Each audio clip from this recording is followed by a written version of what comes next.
Alexa, play Hits 92.3 ATL.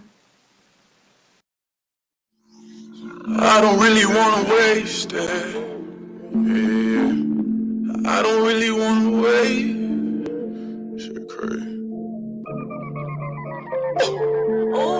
I don't really wanna waste. Look at this life we've been chasing. Yeah. The fact I'm alive is amazing. I pray to God that I don't waste it. Yeah. But I don't really wanna waste it. Look at the life we've been chasing. Yeah. The fact I'm alive is amazing. I pray to God that I don't waste it. Yeah. The life that I live so amazing. God had blessed me with such greatness. So my dreams I'ma keep chasing. Keep that person up, I have patience. And watch how I fall together. I pray that I ball forever. R.I.P. I lost my dog forever. Can't pick up the phone and call them never. You're supposed to be right here to ball together. Fuck up the check at the mall together. They run a check up and we stun on them niggas. But it ain't the same without you on them pictures. I miss you, my nigga. I miss you, my nigga. I miss you, my nigga. I miss you, my nigga. But I know you're still waiting. I don't really wanna wait. Look at this life we've been chasing. Yeah. The fact I'm alive is amazing. I pray to God that I don't waste it. Yeah. But I don't really wanna waste. Look at this life we've been chasing. Yeah. The fact I'm alive is amazing. I pray to God that I don't waste it. Wasted. All the bullshit kept me praying. Know you better when you're changing. Hope my daddy see me making.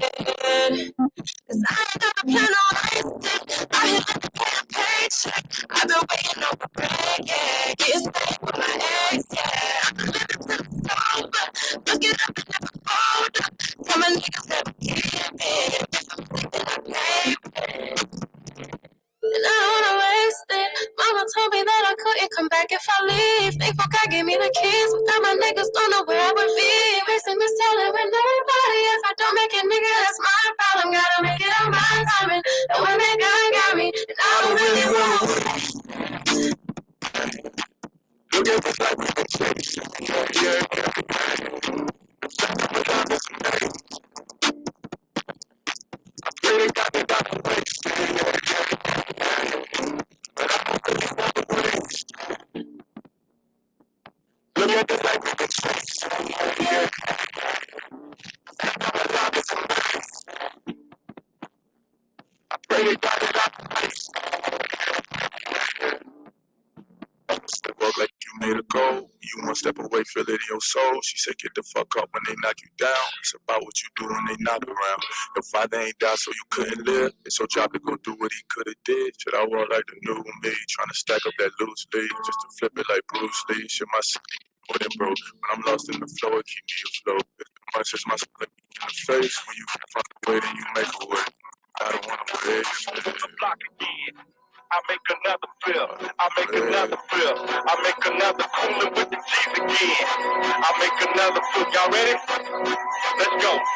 My trap is like the bomb. She got money, got a product, and I'm shipping it out. And no longer keep up on these streets. I got a buzz, I'm riding the water like Nicky D's. A ball buddy, got my style, he's breaking down, major league gas. Addicted to bad cash, I can shake my I'ma make you jump now. Got a boys, pips and gangsters like the way that I be going. The black George, dirty money, it's the cash out. It's always forever quick to get it done now. Rich, real, nightmares, I can clock in at any time to get it paid. Raised in the city of the infamous all street. The country's on the map, I protect what I see. I'm south riding. I ain't gotta say it twice. I'm favorite rapper. Better get it right. One for the homies inside. Shake your legs. Two for the homies getting ready to get big. Three for the man on the man up on the block. Listen out, haters every time I put the call. One for the homies inside. Shake your legs.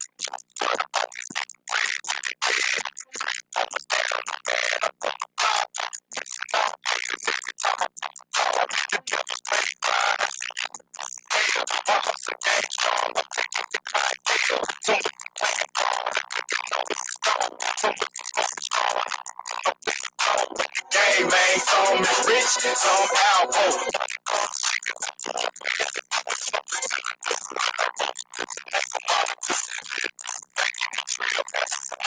You in the wrong spot, trying to set up shop. Swatching and plotting cause the block is hot. Man, these glass Joe suckers get hurt in the first round. They love it now it's down. Now they stay with the big frown. Damn.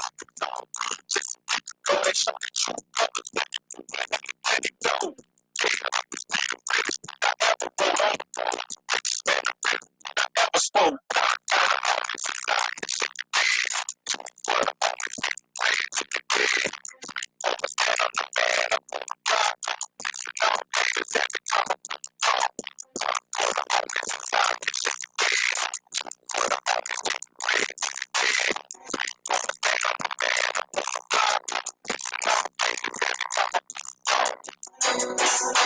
I make another flip. I make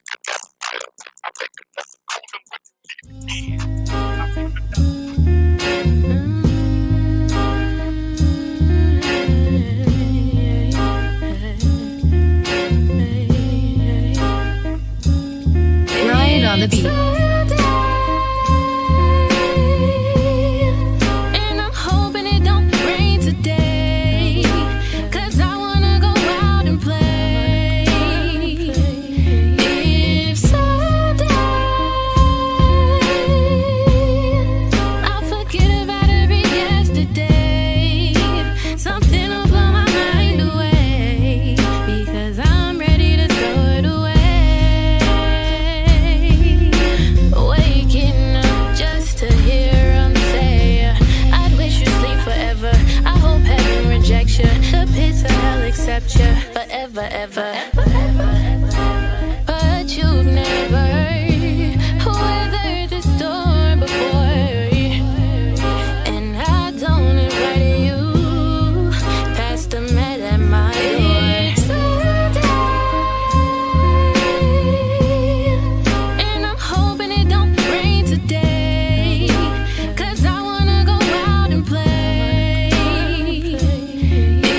If someday I'll forget about every yesterday, something will blow my mind away. Something will blow my mind away. Don't take yourself for granted. Don't take it for granted. Don't take up for granted. Nothing in life is handed. Don't take yourself for granted. Don't take it for granted. Don't take up for granted. Nothing in life is handed.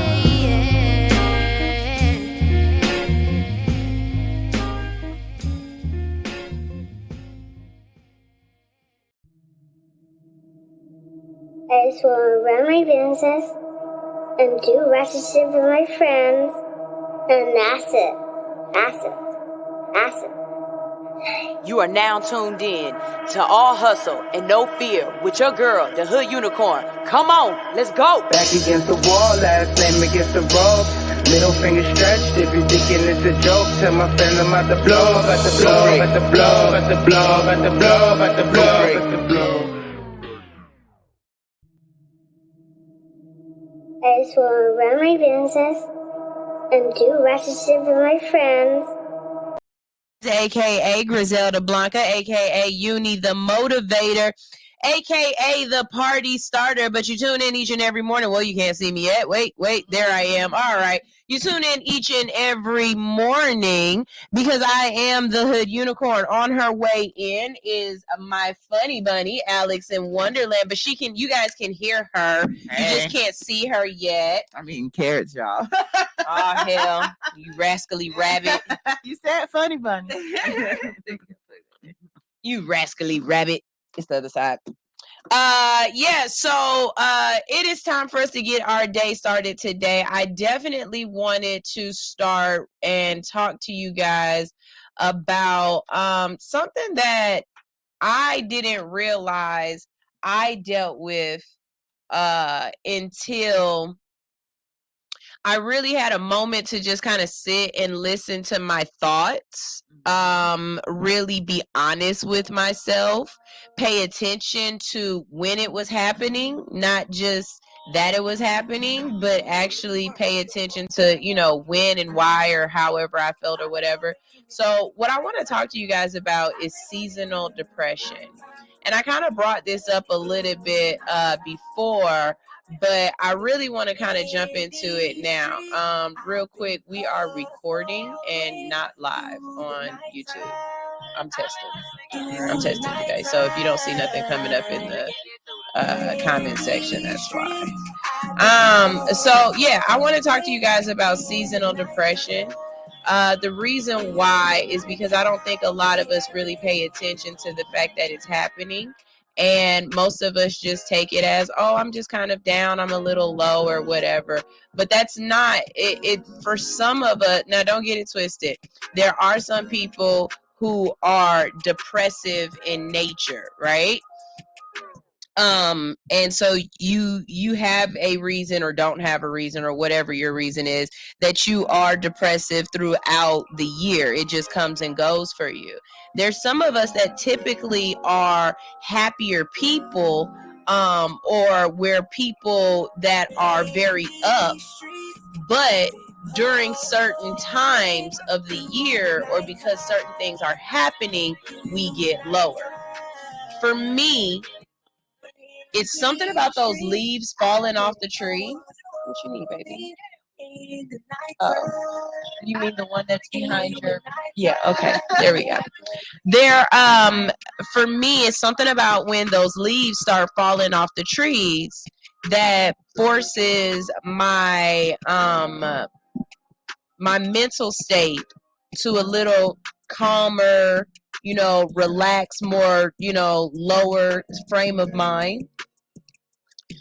Yeah, it slows things down for me. But then once I start getting to Thanksgiving, like Thanksgiving is next week, and Alex will tell you, I have this mentality like I don't really cry like that. I'm like a real, you know what I'm saying? I'm a real dude. I don't my emotions aren't tied to tears.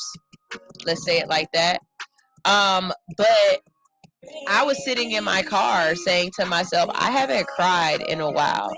And I definitely have, you know, that feeling behind your not your ears, but behind your eyes where you feel like you want to cry, but you mentally feel like there's no reason for me to cry. Why am I wanting to cry? Right. I haven't earned that cry. That's a good way to say it. But I know that it's because I know my family is about to start gathering together in Ohio. Or my mom and one of my brothers live in Texas together. So I know my family is about to start gathering together and celebrating the holidays. I know that one of my brothers lives in South Georgia. He's about to drive up to Ohio. I know he is. That's what he does. You know what I mean? Every year for Thanksgiving, he goes up there. I have reasons why I can't go. One is because I have responsibilities to the station, and I know that sounds like, well, just take the time off. But when it's not, like, it'd be different if I worked at Walmart. Yeah, who could just come over and take my position. But in this position that I have, I don't really have the luxury of saying somebody else can just come and take my position. And because there are other people that are directly affected if I take that time off, I feel a responsibility to them as well to be available. Like, even in my mind, I said, well, dang, if it's a show that wants to do their show on Thanksgiving, would I come in? Because I'm still trying to figure out, am I going to come in for Thanksgiving? I'm No, not you cooking. aren't. Huh? You aren't. I mean, I'm not cooking. Y'all not gonna be at work. Y'all got something to listen to. Even if I gotta come by myself, I'm not asking Alex to come in, but even if I had to come by myself, I'm still having that thought process of, would I come in? What? Oh, right here. Would I come in? You know what I mean? And it's more so just because what else I got to do? You know what I mean? And I know I'm sorry, y'all. Yeah, our battery's low. Our battery low. We about to die. Yeah, we about to die. Seasonal. Okay, there you go, baby. There you go. So there's that. Yeah. I will say that I believe when we were younger, I don't know about y'all family, but in my family, the Christmas tree was ignorant. You mean like ignorantly, like just decorate, just over the top? It was just ignorant, the amount of stuff that would be around the Christmas tree. Mm-hmm. I don't know if it was my mom's way of compensating for my father not being in the household. My father was around. He just wasn't in my household. So and neither was my brother's father. He wasn't in the household either, but he was around as well. So I'm not sure if that was her overcompensating for the fact that our fathers weren't in the household, or if that's just the way Christmas was. Mm-hmm. But let's just be honest. Christmas gifts now are not the Christmas gifts of then. And what I mean by that is now to buy a kid, I don't care how old they are, a Christmas gift, it's going to cost you at least $25 to $50 for one gift. Yes. You know what I'm saying? Uh-huh. So the days of spending $200, $300 on one kid and getting a multitude of things is kind of gone. You know what I'm saying? My son wants one thing that's going to cost me about $75 for one thing. Mine only has one thing and it costs $500. You see what I'm saying? That's the only thing he has. And that's the only thing they want. Yeah. You know what I mean? And so it becomes kind of difficult to be able to supply and give your kids exactly the kind of Christmas that you had. Now, I'm not saying that they know the difference because they wasn't around during those Christmases, right? So I'm not saying that they know or understand the difference. I'm saying that you put an undue amount of depression and stress and anxiety upon yourself trying to be or accomplish something that you might not necessarily be able to accomplish and to do. You know what I mean?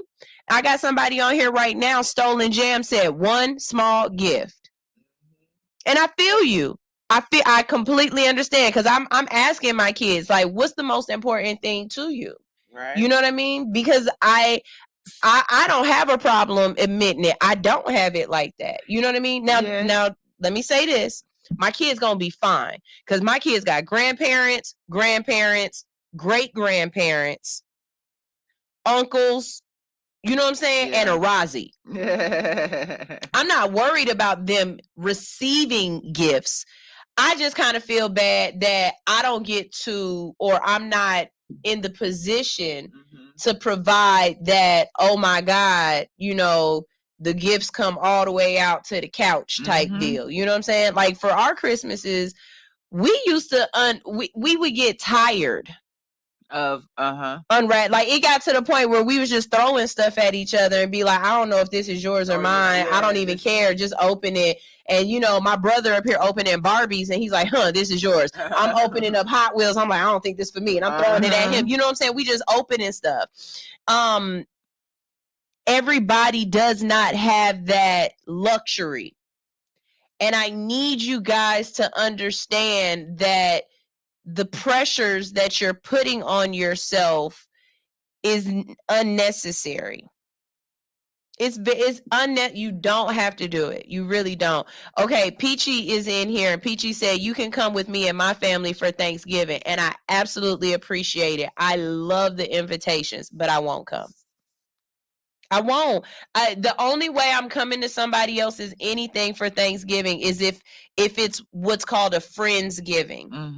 And the reason why is because being around your family, doing the family thing, it makes my heart hurt. Yeah, it makes my anxiety and my depression kick in more. I got my husband's family I can be with if it's just about being with family. I got my kids, right? But it's something about being around those people that you grew up with. It's something about being around people who remembered you from being a child. It's something about like being around people who, when y'all are telling those stories, you know what I mean? So here's my thing, right? I'm hearing what you're saying. And I think a lot of what Thanksgiving and Christmas is put onto us by society, right? Definitely. And it's what's that word? Reinforced by society. Definitely. So Traditional. I challenge you to redefine Thanksgiving for you. Well, I've tried to, but I'm not alone. Mm-hmm. And so the other half of me is still very traditional because there's nothing changed in his world. Yeah. His mom lives here. His grandma lives here. Right. All his uncles and aunts and everything, they all come to the family. So let's not redefine the actions. Let's redefine the meanings. So what I'm, because I listen to you say this, and I know it's a huge problem, and I'm saying this because I had to do this for myself. My mom passed. Thanksgiving holiday, that don't mean shit. Right, like doesn't mean shit. And I need y'all to understand something, because like Peachy, I hear you, but your mama's dressing and macaroni and cheese and turkey ain't my mama's turkey. I haven't had my mom's Thanksgiving since she left, and that was almost 15 years ago. My mom has moved to Houston in 2007. So for me, if you ask me, and I'm very honest with you, I can say I haven't had a home cooked Thanksgiving meal in 15 years. Now, have I had Thanksgiving? Absolutely, positively have. My husband's family is a loving, amazing family. That ain't my family, though. When they start reminiscing about their big mama or whatever, you know, and I get it. I can call my family. I've got FaceTime. It's amazing. I love to FaceTime my family and let them watch the kids open the gifts and stuff. But it still causes me anguish because I'm not there. You know what I mean? Yeah, like, especially when you're the only one that's not there. When the majority of the family, like my mom and my brother, it's just my mom, my brother, myself. Right. So the fact that it can be them and not me hurts. Yeah. On my dad's side, my dad has me and 5 boys. The fact that, you know, 4 out of 5 of the boys can be home and I can't, and all the rest of my family is there, that hurts. Now, tell me how you redefined the holidays so that maybe I can try this, because I'm gonna try a Friendsgiving this year. I've got like 2 different people who, you know, who said they're doing something, and at some point, and let me say this, the hang up that I have right now is that I would have to leave my family on Thanksgiving and go do something else. And so now they gonna feel, you know, like my husband and kids might like potentially feel some kind of way, like mom's leaving us on the holiday. And it's like, I'm not leaving y'all, I'm leaving the atmosphere. Y'all, it's not, as a matter of fact, if you want, you can come. But I know them, they're not gonna want to because they're there with their family. Yeah. So how? Okay. So how do I fix this? So you got several layers of issues. I mean, as far as so for me, when my first Thanksgivings without my mom, I mean, they were just blurred trash. It didn't matter. I could have been brutal. I could have been anywhere, and it wouldn't have mattered. I was just numb to any situation. Shout out to the people who kept me up, though, who made sure I was somewhere.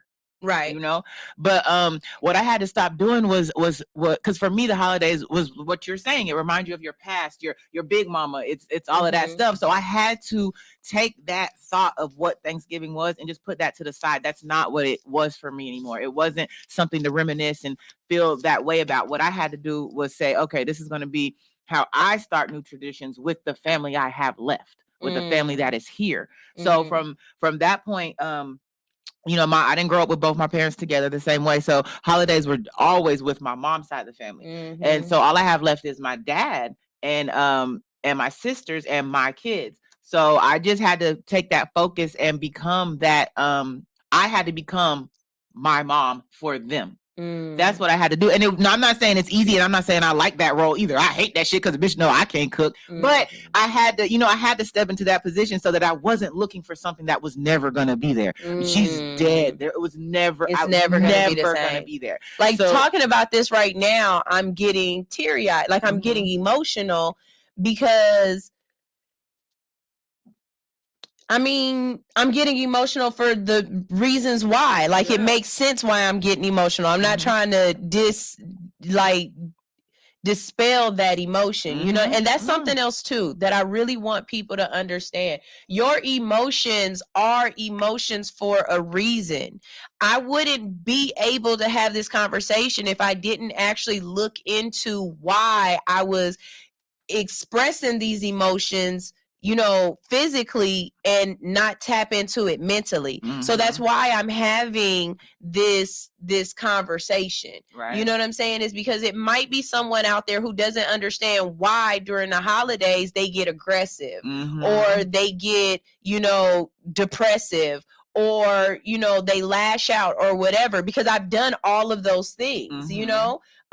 Before me and my husband were together, I can remember people inviting me out or trying to do things, and I guess this would be around the time that I would go into my hole. Yeah. You know what I mean? Like, as a Libra, I don't know about you as a Libra, but me as a Libra, before I was married, I had moments where I would disappear off the face of the planet.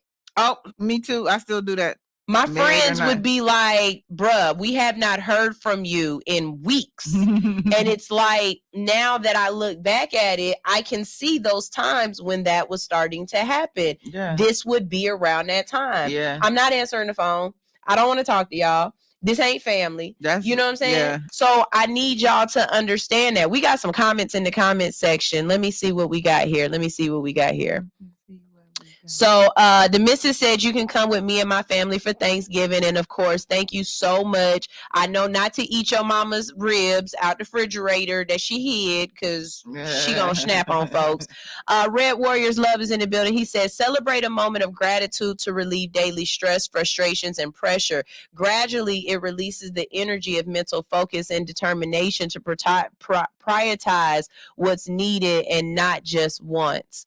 Shout out to my family that's in the building. What's up, your massage queen? Thank you for coming back. King Improvement Solutions, official young smooth. Hey, how you doing? What's up? Let's see. Over here. Oh wait, no, I'm not. I'm not responding to that. Them be iffies. Yeah, no, somebody posted something on Vigo, and I'm just like, I'm not responding to that. Stolen Jam said, be the one that gives them what they want the most, and that makes you feel good. And he's talking about the gifts part of it that we were talking about. I don't know, Alex. It's because even in my mind, listening to you, I still hear you say you have your sisters here, you have your dad here. So no, yeah, and I definitely have. So I definitely have that. So that's no different than you have your husband here and you have your kids here, right? So, but what I understand, and because I do think we think our baseline of thinking is just the same, right? What I do understand is you're not getting what it was. You're not getting what Christmas was and Thanksgiving was defined to be for you. That is non-existent anymore, and that is hard to understand, because not only does that mean it means more than just the holidays. It means you've aged. It means your family is older. It means you've grown apart. Right. So that's why I just challenge you to maybe pivot, as we talk about pivot. And kind of redefine Christmas and Thanksgiving for you. And it doesn't have to be what they got going out here now, because that shit is ridiculous. Thanksgiving and Christmas, what they expect and stuff like that. But redefine it for your family. And I get what you mean, always having to be in someone else's home. You're always, because even when I'm with my my dad and my sisters, I'm in there. You know what I'm saying? I'm in their home. They grew up with my dad. I didn't grow up with my dad. You know what I mean? So that comfort level. Yeah. And it's not, and he has a wife that I don't get along with. So, you know, there's still that, all of that still goes into play. But and I understand the, besides that, so we're talking about, you know, the emotional factor of it, the financial factor of it plays a huge role. Plays a huge role into what you could provide. And like you said, okay, someone said get one small gift. But when you want to give your family the world and everyone around you can afford to do it, and you can't, and you're their mom, that's definitely gonna sit your ass down. And then let's add to the fact that all the other people, like okay, just on this thread alone, I've got at least 3 people on here that I absolutely love, that I would love to be able to give a gift to. You know what I mean? And I don't know about y'all, but I'm not really the person to find just like, oh, I got you some socks, or, you know, unless I know you absolutely love socks, but I don't want to get you a pair of socks. I want to get you like 30 pair of socks. Right. You know what I'm saying? Like, you're like, oh, I love candles. I don't want to buy you just a candle. I want to get you that Yankee candle that cost, with the AC. Right. My nigga. Right. You know what I'm saying? You feel me? You feel me? I tell you. You know what I'm saying? Like, and then when they give you something and you have nothing to give in return, you feel like a heel. You even feel worse. You know what I'm saying? So it's like, then you add to the fact that I'm over here at somebody else's house. This ain't my family, but it is my family. But if you a Libra, you ain't your family. And now you done gave me a gift, and I ain't even right. So now I gotta sit here with this gift. And let's be honest, I mean, I'm not trying to be funny, but more times than not, it might not have necessarily been something you wanted or needed, or, you know what I'm saying? Like, it was a stocking stuffer gift, you know, like, thank you. It's because I was in the house. Yeah, Bath and Body Works. Right. Appreciate it. Thanks. The sale was 2 weeks ago. Yeah.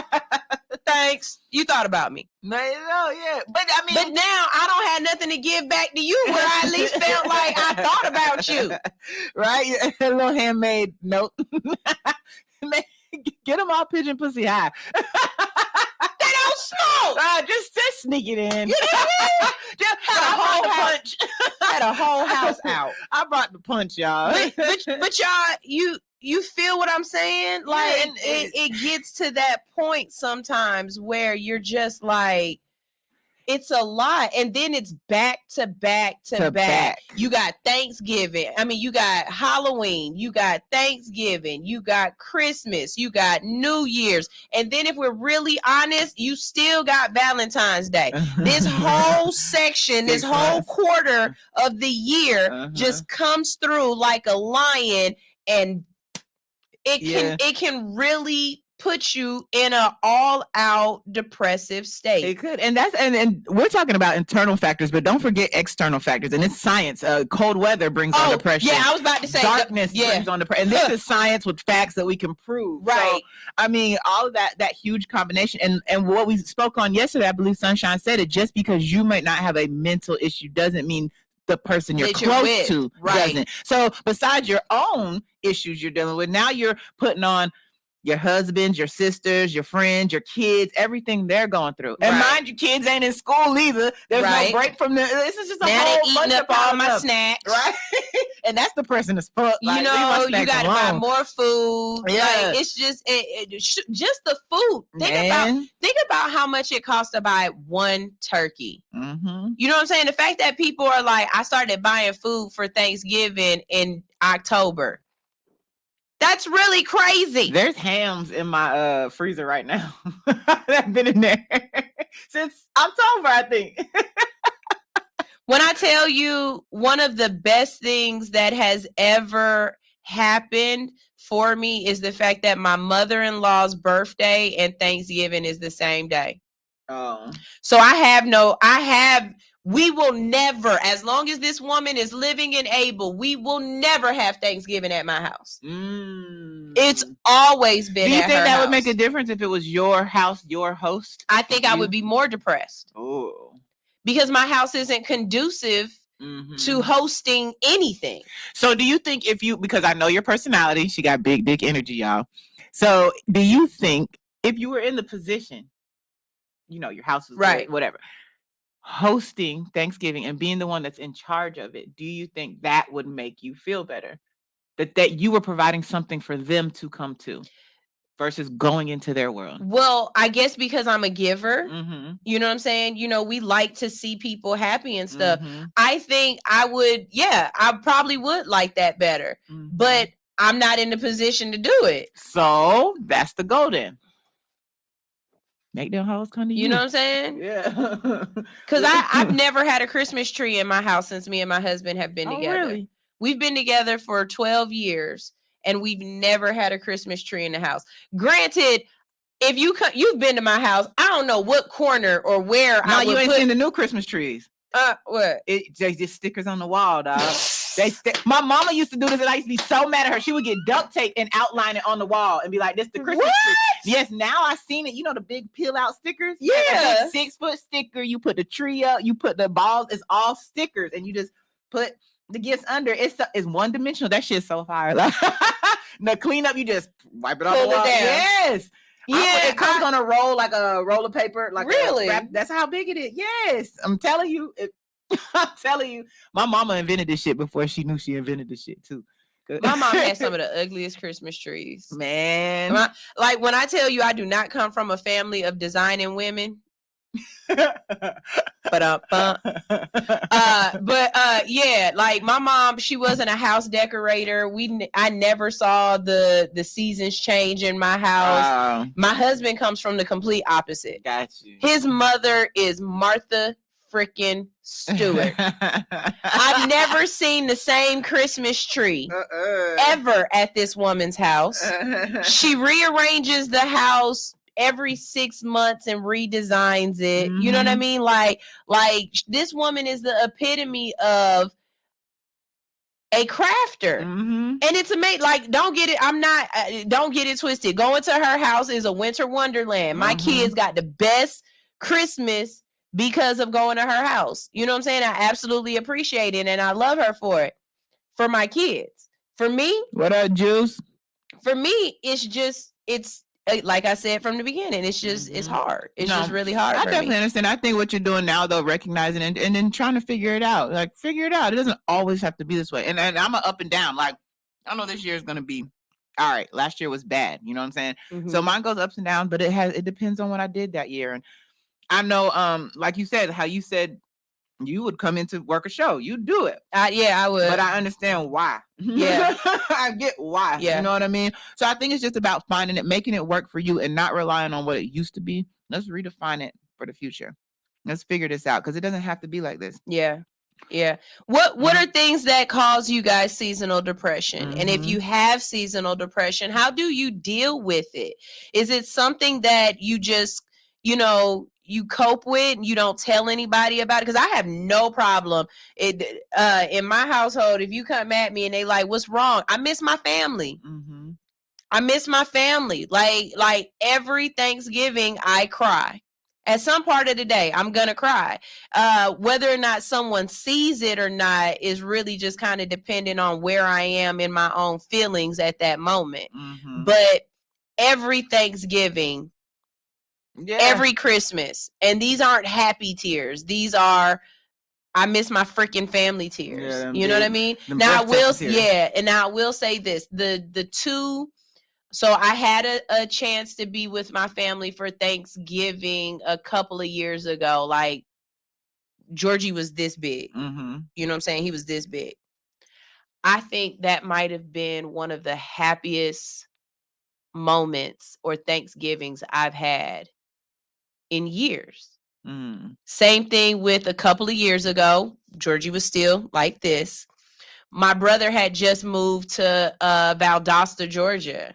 And so all of my family came down for New Year's to see my brother's new house. So of course we drove down there. Best New Year's ever. Best New Year's ever for me. You know? So, and I think those were the moments that helped me understand this is what's wrong with you.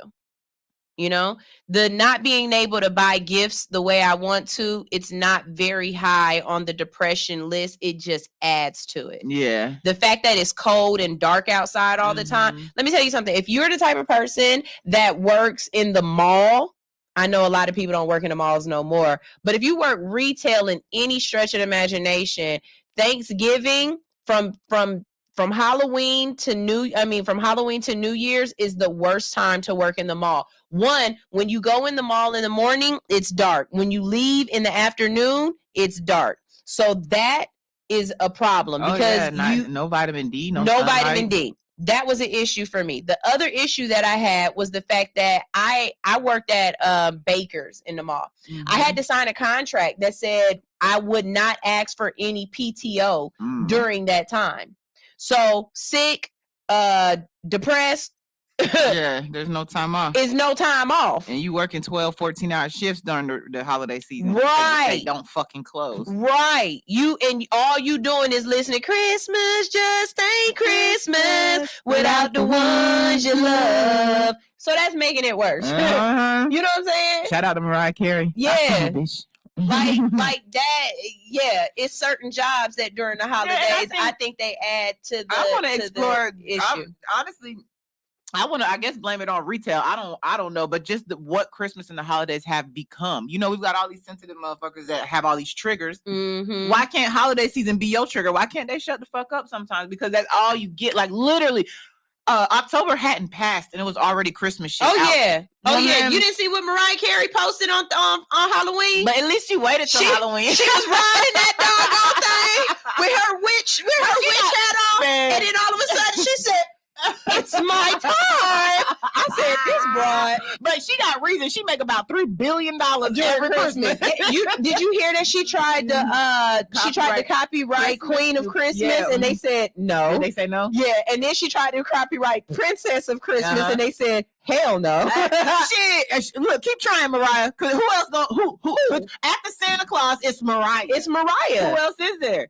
Right, I say, boss, move that thing. Keep trying something. Keep trying. The fairy godmother of Christmas. Right. There we go. We got a couple of comments, and then we're gonna go ahead and go to a break. And it looks like a couple of people are really feeling what I'm saying. So shout out to number 5. Hey, baby, how you doing? Number 5.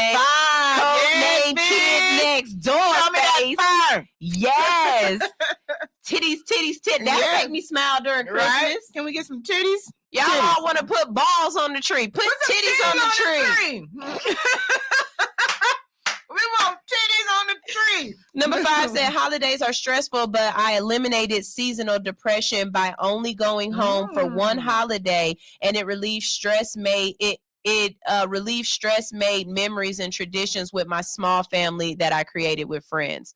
I can understand that. I can understand that. I get that. And I'm definitely going to work harder on being able to get home for the holidays. But again, it goes back to the whole, you know, not to say I'm the only person available, but right now in the position that I have here at the station, it's really hard for somebody else to just come in and do my job. And that's just being honest. What's up, Dash? Happy birthday, Scorpio. The missus said, I set a rule that we do Thanksgiving at my mom's, but Christmas must be at my house. Mm-hmm. We always went to my granny's house for Christmas every year, and I could only take one gift, so I refuse for my kids to leave home on Christmas. Okay. It's funny because on Christmas we pack up the car and take everything to my mother-in-law's house, and then when Christmas is over, we pack up the car again and take everything back to my house. Hell no. It's crazy. And before my right now, my husband's grandmother lives with his mother now. But before that happened, we would spend Christmas Eve. We would go on Christmas Eve and go there and spend the night. Yeah, and the kids would wake up in the morning and everything there at her house. As a child, my mom would pack me in the car about 5 a.m. and we would drive up to Ohio. Like we did it like we was going to the corner store, like all the time. Yeah, and so Christmas was always I'd wake up there. I'd go to midnight mass there. Everything was done there. So I'm thinking about it from her perspective. She was down here by herself. So she had a child and just herself. And guess what she said? Yeah. I'm going home. Yeah, she's going home. She's going home. She would go home and do it that way.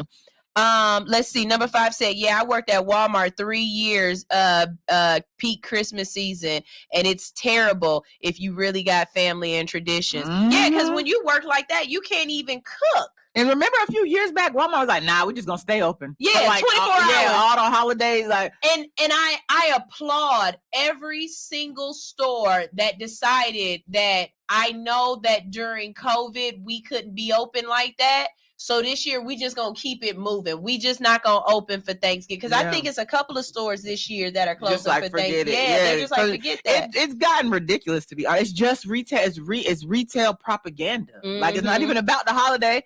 And y'all, it really ain't about the holiday at all. It's just about commercialism. Let's see. Mr. Ark said that makes you valuable. A gift and a curse, sort of, to speak. I don't know what I said, but I feel you. Sister Soldier said, I'm always alone for the holidays, so I stopped crying years ago now, and I just make do. I feel you, sister. I feel you. Before I was with my husband, there was a little bit of time where I was by myself here. And one Thanksgiving, I completely forgot that it was Thanksgiving and that the stores don't open. Oh, yeah. So on Thanksgiving, I'm running around to all of the pharmacies trying to find a pizza. Oh, something to eat. Just find something to eat because no grocery store was open. Nothing's open. Nothing was open. And I was like, I called my mom. I was like, I forgot it's Thanksgiving. And she was like, how do you forget it's Thanksgiving? I said, because I don't have any family here. I'm alone. No one reminded me. You know? So that's just my little 2 cents. If you're out there and you understand where I'm coming from, if it's, you know, I'm not saying this to make anyone else sad.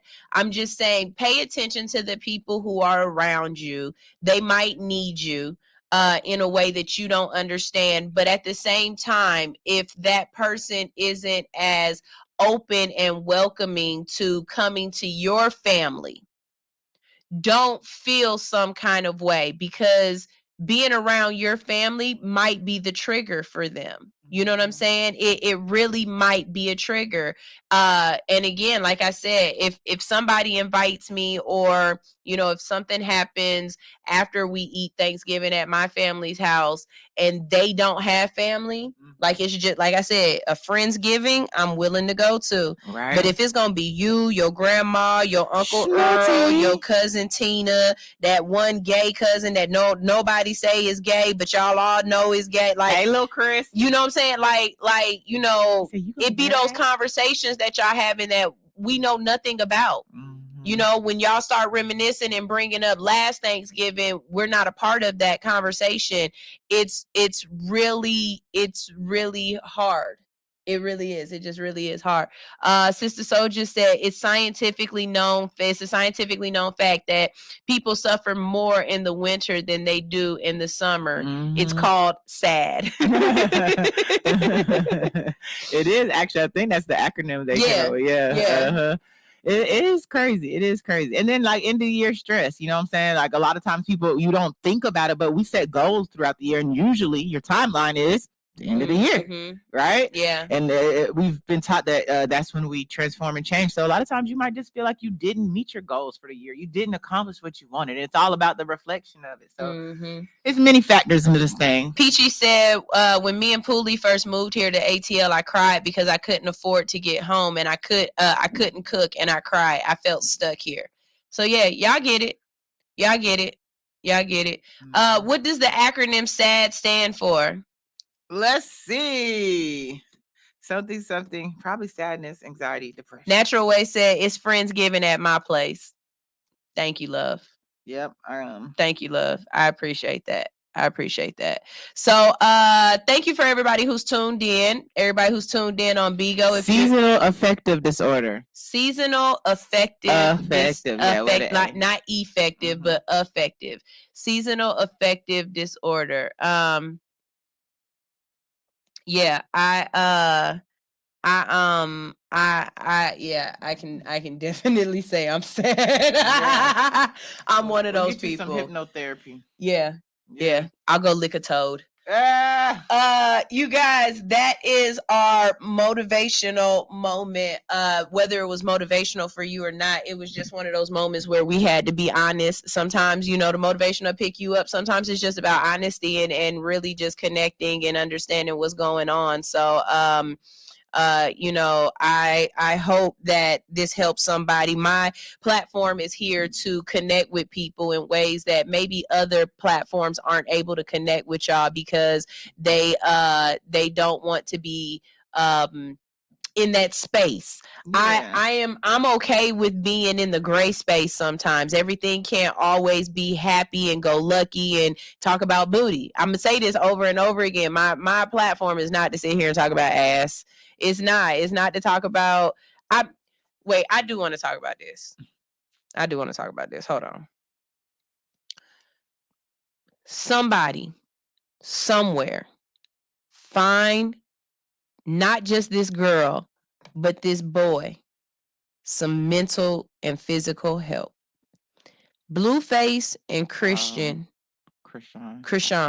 Blueface and Krishan worry me. Those two worry me.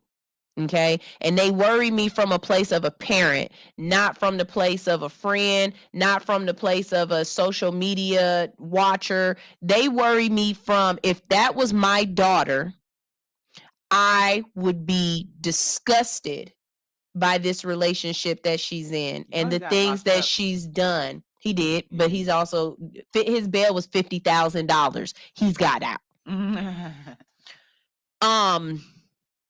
It worries me. The other thing is, if he was my son, it would worry me as well. It would worry me because, one, she's just as violent towards him as he is violent towards her. But it would worry me that one day he might do something to her that he can't take back. You know what I mean? See, most times in domestic violence situations, it's not always that he choke you out and you die. It's something like he pushed you and you fell through a coffee table and it cut you and you died. You hit your head on the ground and you died. And it was an unintentional death. He wasn't trying to, and some of these situations, it really could be because she's attacking him. You know what I mean? And he's trying to defend himself. I am not the one to put everything on that boy. Because I can look at this situation and tell that this is a mutual destructive situation. They are mutually toxic to each other. Yeah, they definitely are. It's three people in that relationship. It's them two and the cameras. They all fuel each other. They all fuel each other. I have said over and over again, if you follow me, just look under the posts on the Shade Room and stuff. I've said it a couple of times on they posts. Y'all gonna be the ones to post one of their demise. You gonna post either his death or her death, whether it's accidental or on purpose. But y'all gonna post these people's destruction. And that's not good, because what they do is they post all of it. They post the talking back and forth, the arguing between her and the baby mama, the arguing between him and her crying and being depressive because it ain't working out. They post all of that and then put a real easy disclaimer. We do not support or condone violence, but you do. You do. Every time you put it on your platform, that is supporting this foolishness. That's why I never repost them.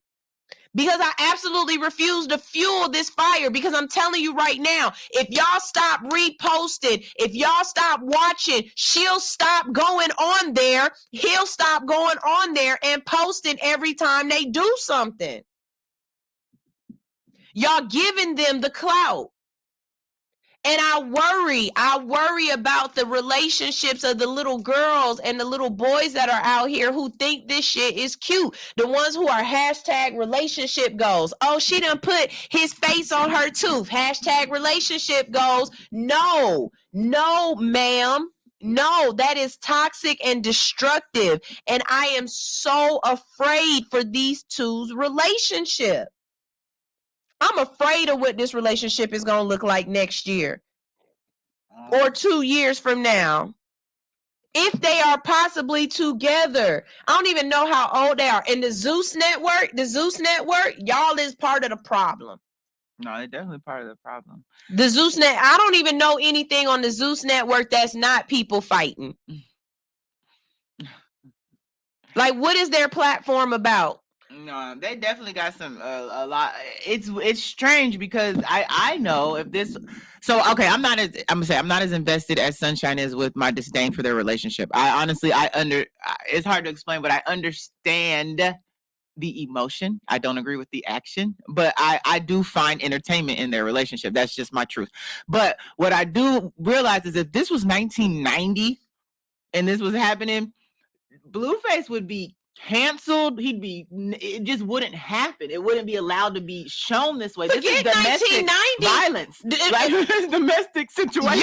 Y'all still asking Chris Brown in interviews about him putting his hands and choking the shit out of Rihanna with that seatbelt. And y'all still bringing that up on this man's name. You know what I'm saying? One thing I noticed about this is when the girl fights too, that makes it easier for the community to consume. If it's just the man fighting, then it's bad. But once the girl fights back, everyone eats it up. And that's the part where it's just like, friend, did you just come with a word?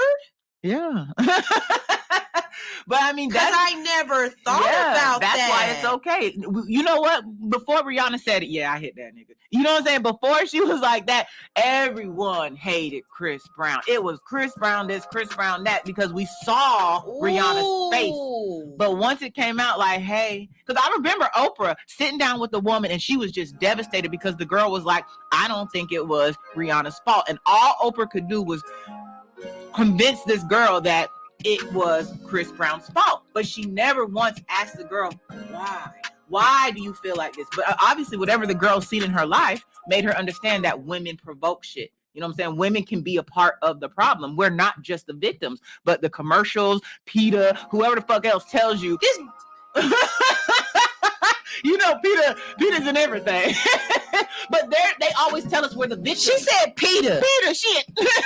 But you know, they always tell the female, you're the victim. You're the victim. But when you see this shit, Krishan gets drunk as hell, throws bottles. She does all of that shit. And that's why I think she be using that football background. Man, she do. Yeah, she do. She get low on it. But she get low on him. It becomes, and this becomes the age-old question that I bring up every other week.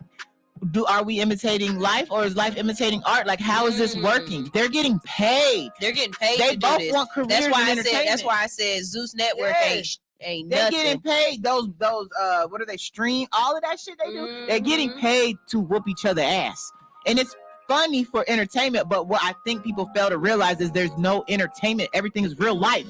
It's not entertainment. It's real life that you can watch. Right. It's a big difference. There's no script. Like, that's the part that is, and I fear. So when they said Blueface was wanted for attempted murder, I was like, damn, he got the girl. Yo, but I ain't gonna front. I ain't even gonna front. I was like, dang, shorty, like. So I thought it was for him pushing her out of the car. I mean, think about, okay, that's you just brought up something good. What was that, 2006? Gucci Man push a bitch out the car? That damn near sitting that motherfucker under the jail, right? And I mean, to be honest, I seen the bitches Gucci be with. She Gucci think I love him. Susie, get your ass out there, motherfucking car. But no, I mean, with all the But think about how much time has changed and how much we accept and allow now. You know what I mean? So for us, we're Percocet babies looking at this, or we're crack babies looking at this. Imagine being a Percocet baby and this is your normal. This is your normal. This is your norm. Fight. Yeah. You would get kicked off of reality TV if you fought. Now you can't get on if you don't fight. Come on, y'all. I actually met somebody the other day that was telling us that he and his girl had the opportunity to be on this show, and they were trying so hard to make them fight. And eventually the producers was like, we're gonna cut you from the show, not because we don't like you guys, but because we actually do, and we don't want to mess up y'all relationship. Oh yeah, I've been like, y'all relationship is a good, solid, dope relationship, and what we gonna have to do to y'all to get y'all on this show? Oh, absolutely. I filmed with VH1 and was part of a production, and the way they set up the questions, we didn't have no beef. Our group did not have no beef. We were cool. That's what it was.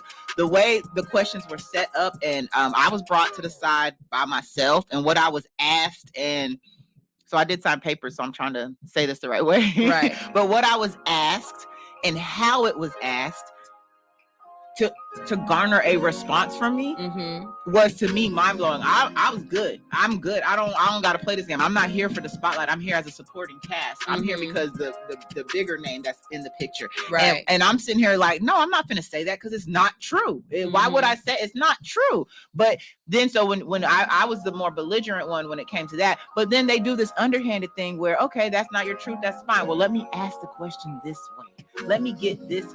Let me pull this out of you, and then we'll apply it to this situation. They have this one little sound clip that they're gonna go take to the next bitch and let her hear it. It has nothing to do, but it's gonna get the reaction they want. And so it's hard to watch them manipulate that way. You know what I mean? And I put my hands up. I was done with this. Like, I didn't want to do that production no more, none of that. And it just really opened my eyes. Makes me wonder how many people on reality TV are actually Libras. I bet you if we go through the birth dates on reality TV, it's going to be a lot of Cancers and a lot of Geminis. Cancers, Geminis, and Pisces. But shout out to the queen of reality Aries, TV. And Aries. The queen is a Libra. Who? Kim Cat. Oh, yeah. But look what she does, though. She put her family on. Yeah. You know what I'm saying? Yeah. She a little different. Let's see. We're going to go ahead and go to the comment section real quick. And then we're going to, I guess we might as well just talk this out to the 15 because it's break time anyway. So the missus said, you need to see Blueface mother interview on Unwind with Tasha K. I don't watch nothing Tasha K do. Oh, that's the one Cardi put in her place? Yeah, I don't know about her. Her platform seems a little skittish to me, but what I would say, she said in that interview she was exactly like Krishan, that she was always fighting all the men all the time, and she sees herself in Krishan. So basically Krishan is acting out what she grew up knowing. Yeah. I mean, didn't Rihanna say that that's what, not Rihanna, but Chris Brown, didn't he say that that's what he grew up watching? Yeah, so yeah, thank you so much for the love. Thank you for showing me love. The missus said, I never talk about them because it's just like you said, people gonna start posting one, if not both of their death. They are beyond toxic and it's very scary. I completely agree with you. Zeus is all about the ratchetness. But I don't do Love and Hip Hop. I don't do those shows either. I don't like the sound of the yelling. I don't want to see. I don't watch people get into fights. That's not my thing. I don't like the frenemy. Oh yeah, I don't like that shit either. And be careful letting your kids watch that, because then I noticed that your kids will start believing that that's what friendship is. That friendship is toxic, where I'm gonna talk behind your back. I'm gonna try to date your man, and I'm going to go to brunch with you. And smile while all this is going on. No, we're not doing that. We're not. And let's talk. Wait, because we got the time. Is it just me, or have you noticed that on more and more TV shows that people are dating within their friend group, and they're dating people that their friend dated on the shows? Oh, like you'll date what someone your friend dated on the show. Yeah. And act like this is normal. Well, okay, so because in polite society, if I seen his junk, don't touch him. Like he off limits. I'm sorry. I tell all my friends the same thing. The moment you tell me that you dating this dude, that you like this dude, that you hollering at him or something, he stink. Yeah, you don't like him. He smell weird to me. His face, his like he looked like he had a stroke. His face ain't all the way right to me. Like something is wrong. His one arm shorter than the other. He looked like Quasimodo. He got small feet. He talked like a girl. Something. Yeah. But in my mind, the moment you said that this is yours, was yours, has been yours, it's off limits for me. But I watch shows like The Big Bang Theory. It was at least 2 different people for 2 different times on the show, watching this show where multiple people dated the same person and act like it was okay, and not just dated, had sex with. Yeah. I mean, I found out that someone I dated, my friend dated. Not in the moment, but I found that out and it had no effect. I didn't care. We compared notes. You know what I'm saying? Like, wait. Okay. Did they know, or did you know prior to them dating, or was it a 6 degrees of separation? Oh, you dated him? Oh, I dated him too. We both knew him. We both knew each other. We all 3 knew each other. We just found out we all dated. I think this don't count with you. Because don't nobody know who you date anyway. Like if Alex is off limits. Yeah, so that don't count. You don't count. I'm talking about the people who y'all know what I'm talking about. Don't let Alex. Please don't let Alex do this. No, I'm trying to. I get what you're saying. But I think nowadays, I honestly think this goes to the newer culture. I think this is when we start saying, "Oh, we old." You know what I'm saying? But I think how culture and society is now. Think about it. Before, if you knew somebody, you knew them because you was in school with them, you was in class with them, they lived down the street. Now, I know somebody in California, China, Europe, because I have this phone in my hand. Yeah. So now we know way more people, and we know way more about the people. So our 6 degrees of separation is a lot smaller. It is like 4 degrees. And it's so much. We're so accessible. And then now with how society turns everything over, us dating really don't mean shit. We not married. You know what I mean? But I understand why you look at it the way you do. I mean, that's where generations start changing ideas and cultures. So I definitely see that. I don't want nobody who sat on. I don't want my friends unless we doing it together. I mean, I don't want him. If he's yours, he's yours. Have him. But that's not. I mean, there's so many niggas in this world. Why the fuck would I go get the one you had? I don't understand that. I don't get it, especially because, okay, so like last night I was watching All Rise, right? If you haven't watched that, it's a judge show. The judge, the main character, is this beautiful black girl who is fierce, and I want her whole wardrobe, whatever. But the last couple of episodes are basically about how her best friend is dating her ex from college, but her best friend basically feels like it shouldn't matter anymore because you're married, this, that, and the third. But the dude is still pining for her. So it's like now you created this really messy love triangle because your husband knows you used to date this guy, but he in your courtroom all the time. He dating your best friend, but your best friend out of town, but he in town. And now dude know you married, and he got you questioning, thinking about the life you could have had or you should have had with him. And now, like, it's a whole lot of mess. I feel like right there, that problem lies on the dude. Because the girl, if you dated someone in college and you married now, that's my dig too. That we can share that. That's fine. For real. Because really? Hell yeah. If you not just dated, but if you was dead in love with a dude in college, y'all dated, let's say y'all dated all 4 years of college. It didn't work out for whatever reason. Y'all broke up, whether it was amicably or bad, right?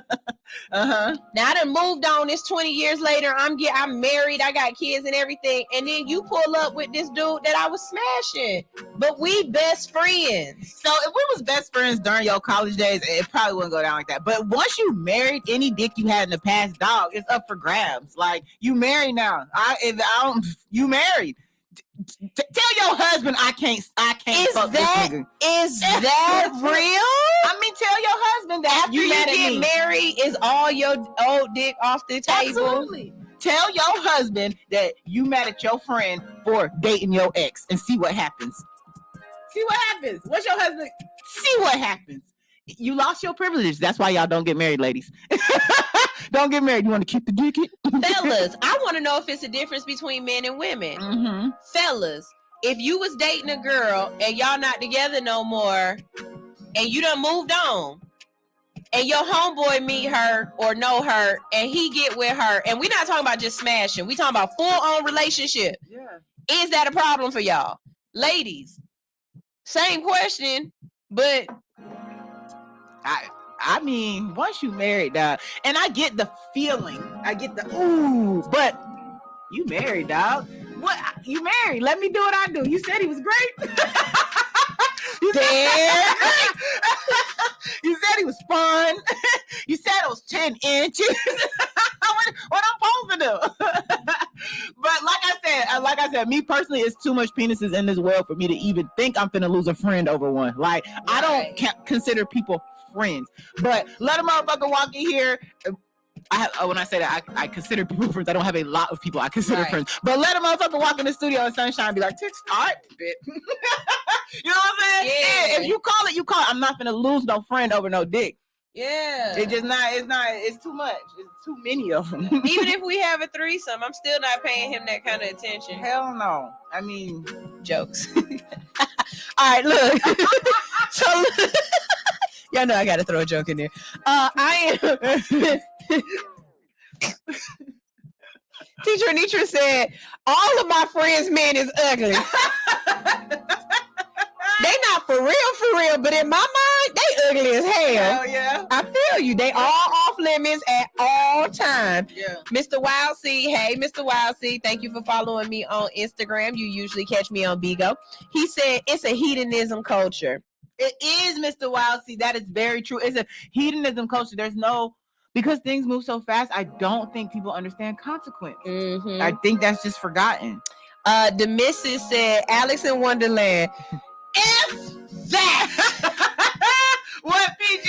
No friend. She got it in all caps. She got it in all caps. She said, PG? no friend of mine bet not date none of my exes. Oh, fuck that. Tell your husband you mad at me for smashing your ex and see what happened. Tell him. Like, she's just in there and it sounds like it feels so good. Tell your husband you mad at that, Peachy. You lost your privileges. You should have stayed out the altar, dog. Now, me, I wouldn't. But I have every right to. That's what I'm saying. I'm a good person. I wouldn't do it. But if I did. Yo, Raw Country on. What's up, Country? Country said, no, you can't control other people, but my friends, we got morals. So fellas, that's the question. Raw said, nah, I can't control you, but we got morals, meaning guy code. Fellas, do y'all have a guy code? Can you smash your homeboy's ex-girl? And then just to add a little rudeness to it, if your homeboy is a rapper, can you smash his ex-girl to his song? Wait.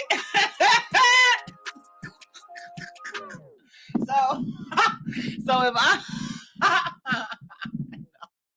that's petty. That's not that's petty. Like while Future was smashing Sierra, could he play? I ain't never found nobody love me. You went that way? You show me all the things you go show me. He could. Future I ain't could. never had nobody to be like you. Because that's Future what over there talking about. Yeah. Ain't nobody you.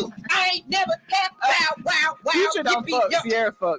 No, you're absolutely right. Future could do that with Bow Wow, but what Russell couldn't do was fuck the Future. Wait, what? Russell, her husband, could not put on Future and fuck her. No. Exactly. But Future could put on Bow Wow and fuck her. You know what I mean? No. Do you think Sierra be like, it'll dry up so quick? Shit, it might get too wet. If I was CC, put on Future, bitch. Put on Future. Let me fuck you the Future, because I don't know why I married your ass.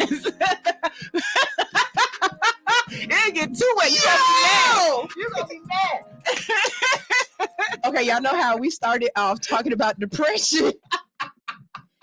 This went so I can't wait to see what she just recorded. I didn't.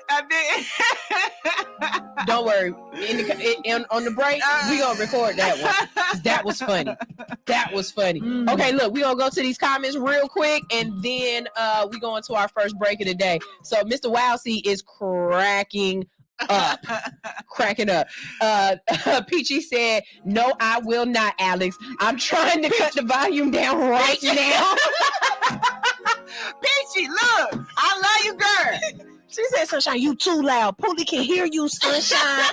Oh my God. Tell Poolie he don't gotta worry. I'm taking all your exes, Peachy. I'll be the miss. You be the missus. Oh, God. Peachy, you better get her. Peachy gonna come and whoop Peachy gonna come and get you. Mr. Willsey said, Mr. Wildseed said, I love it. Russell would be depressed. Man, Russ, imagine you go up in that thing. Why are you so wet, Cece? Because Future playing, dog. You know, Russell, I just know Russell don't do it right. I know Russell don't do it right. Man, whatever. He got football aggression. Man, he also has allegedly. No, fuck that. Even if he has aggression, I'm not fucking Russell the way I'm fucking Future, dog. I'm not. I ain't gonna front. Russell might get it different. Russell definitely looks a missionary style guy. He's a missionary guy. He wants to rub your hair and stroke your face. He's getting like sandpaper pussy. I ain't gonna front. All them locks falling in my face and stuff. And Future don't gotta say shit. Look, I'm aggressive. I be the rap Future's dreads up and been the whole time. I'm fucking Future the future. Like, come on. Like, no, Russell. The pussy is dry, sir. The pussy is dry. Sister Soldier said, girl, I have nothing to say about that one below the belt. Mr. Ark said, I'm making a diss track in his own. Yes. Shivy is here. Shivy. Damn, Shivy, you gotta say it at the same damn time. At the same damn time. Shivy, I got a question. Is it man law or not? If your homeboy had sex with a girl or was dating a girl, not yet, and now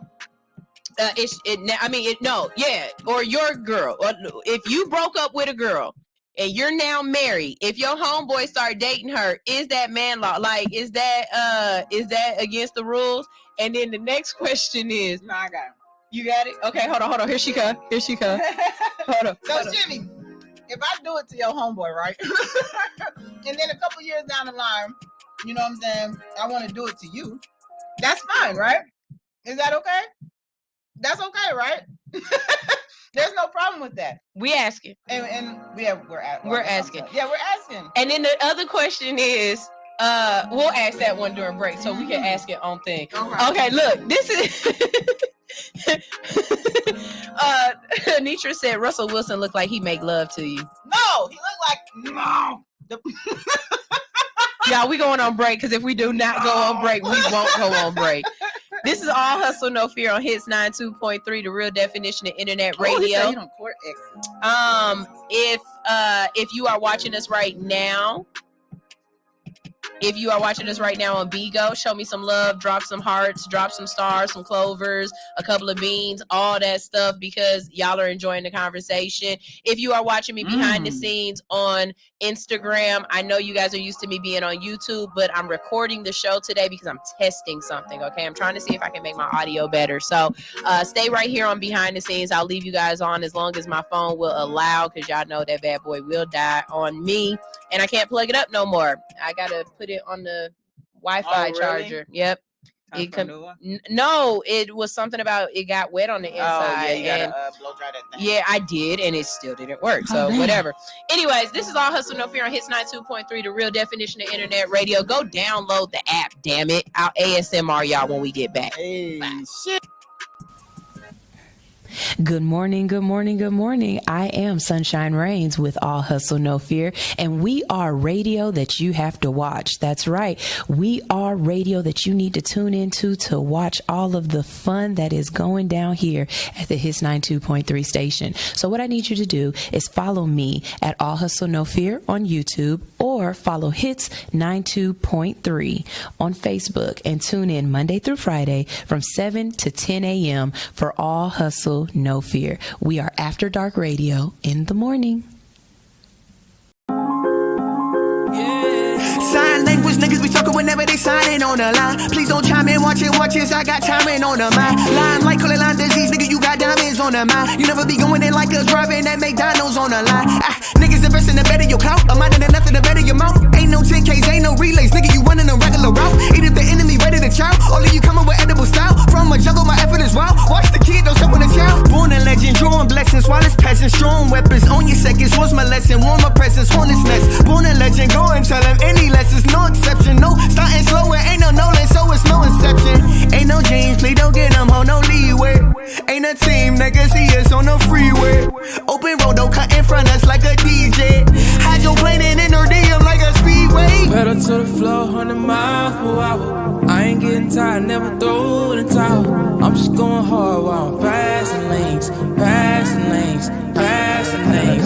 Looking to the sky, see the paper planes. I know what they do, know we made for things, made for life, cause we made these dreams. All in the eyes, now I'm running for the prize. Yeah. Jetty, I'm ready, I'm kinda awkward but steady. Not awful often, I get it. Popping off on the Senate. Block, life is awful augmented. When you running through the same game and everybody vision. People promise you profit, people promise they poppin'. People problems will pop up, plagiarizing the product, prophesizing the product. Pantomiming was poppin', they little pumping, they purpose, they probably pumping the Perkins. Man, I've been all over, everybody slept like they head was all up on my shoulder. Everybody wept when they seen that boulder coming down the path to success. That's that road closure, I need dynamite. Oh my God, I might just die tonight. If I don't write tonight, then I don't fly, it's not alright. I got it lit that light, I gotta admit, I feel that fright. Like every night that I don't win, feel that tightness all up on my chest. Goddamn, we just get it, we up next.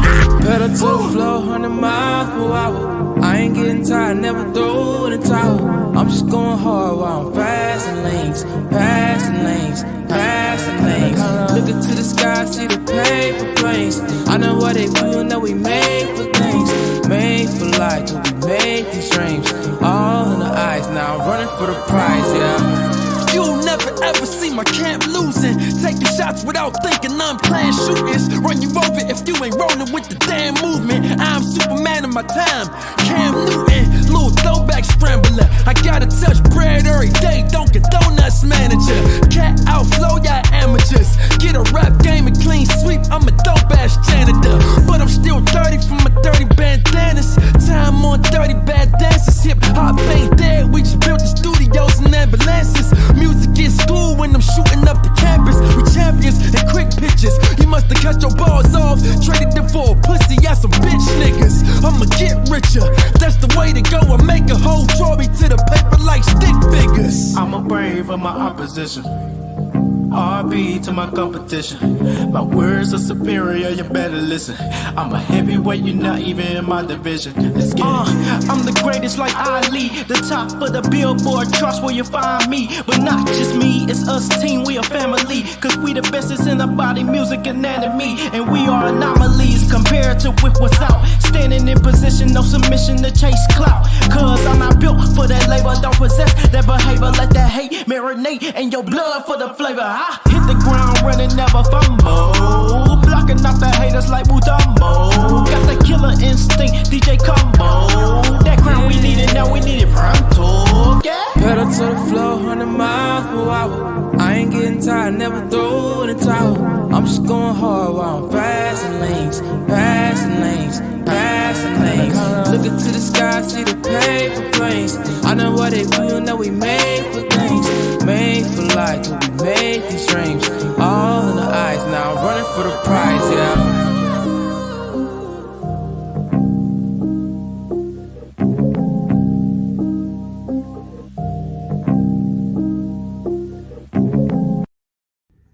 All Hustle No Fear is booking new interviews for 2022. If you're ready to come on All Hustle No Fear and to promote your business, your music, or your political campaign, all you have to do is visit hoodunicorn.com/be our guest.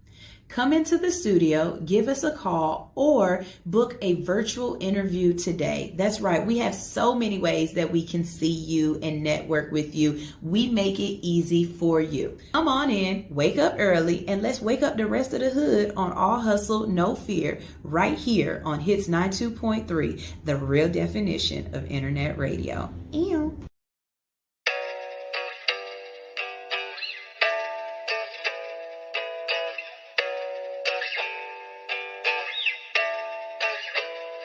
Avanto Beats. Alex, run that shit back. They think I'm black-hearted. I've been grinding on my own, that's regardless. Yeah, you see I'm getting money, disregard it. When they see me, I'm the life of the party. They act like it don't faze me. I'll put them in the dirt, it's on my baby. Money slim, niggas really acting shady. Independent on my own like Miss Daisy.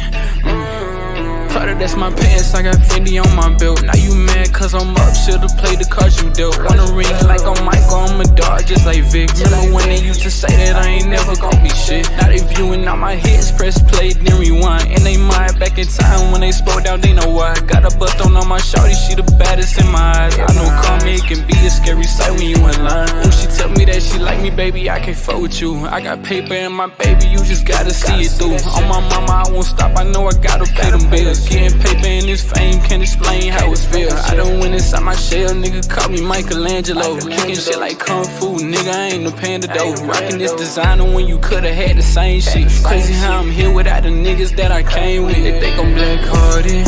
I've been grinding on my own, that's regardless. Yeah, you see I'm getting money, disregarded. When they see me, I'm the life of the party. They act like it don't faze me. I'll put them in the dirt, it's on my baby. Money slim, niggas really acting shady. Independent on my own like Miss Daisy.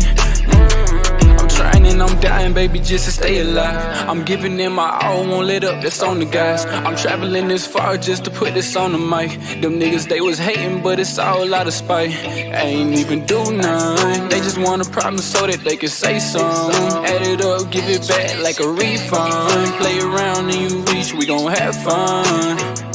Won't wait till I fly, know the odds, they gon' try. I don't care about what I live, it's my brothers do or die. Dressed up in my suit and tie, off that nigga know I'm high. And I eat the slimy ops, but this ain't a fish fry. Gave them all my heart and they took all of my strings. While I'm rapping to guitars, I'm emotionally in pain. I don't care about them niggas who was tweaking off their page. Nigga, look at how they did me, so I had to switch my way. They think I'm black-hearted. I've been grinding on my own, that's regardless. Yeah, you see I'm getting money, disregarded. When they see me, I'm the life of the party. They act like it don't faze me. I'll put them in the dirt, it's on my baby. Money slim, niggas really acting shady. Independent on my own like Miss Daisy.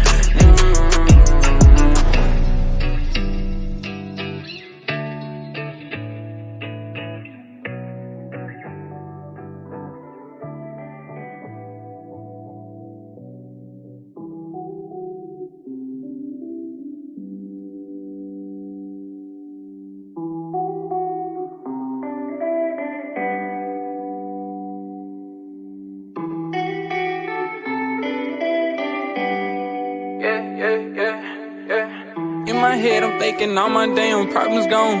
I pray to God I don't see that early headstone. Got all this knowledge, but it's hard to keep my head on. Told my brother, watch your bubble, cause the feds on. They gon' listen, they gon' politic it, cause I'm real. These niggas hating on me, and I know they want me killed. But I'm blessed and I'm touched like a pedophile. No Eminem, but a nigga done ran 8 miles away from here. I'm tired of shedding all these tears.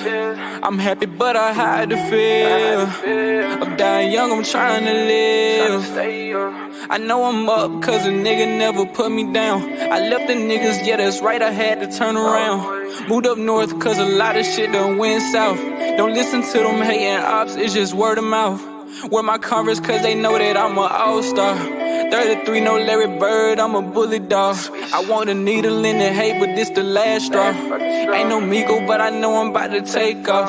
I bring my brothers in while I'm sitting up and counting all these Benjamins. Lost some niggas, but I still got some dead friends. Presidents, all I want, I can't pretend.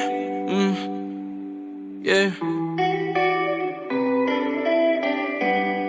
I'm emotionally in pain. Baby, can you feel the rain? When we bout to hit a stain.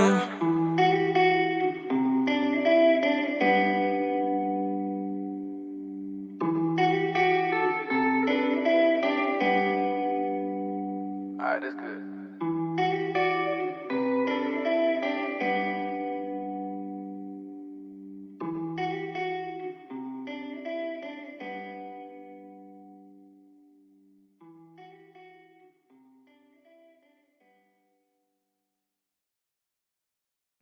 Always. It's the behind the scenes for me. Always. The behind the scenes I was meant to say confirmation and competition.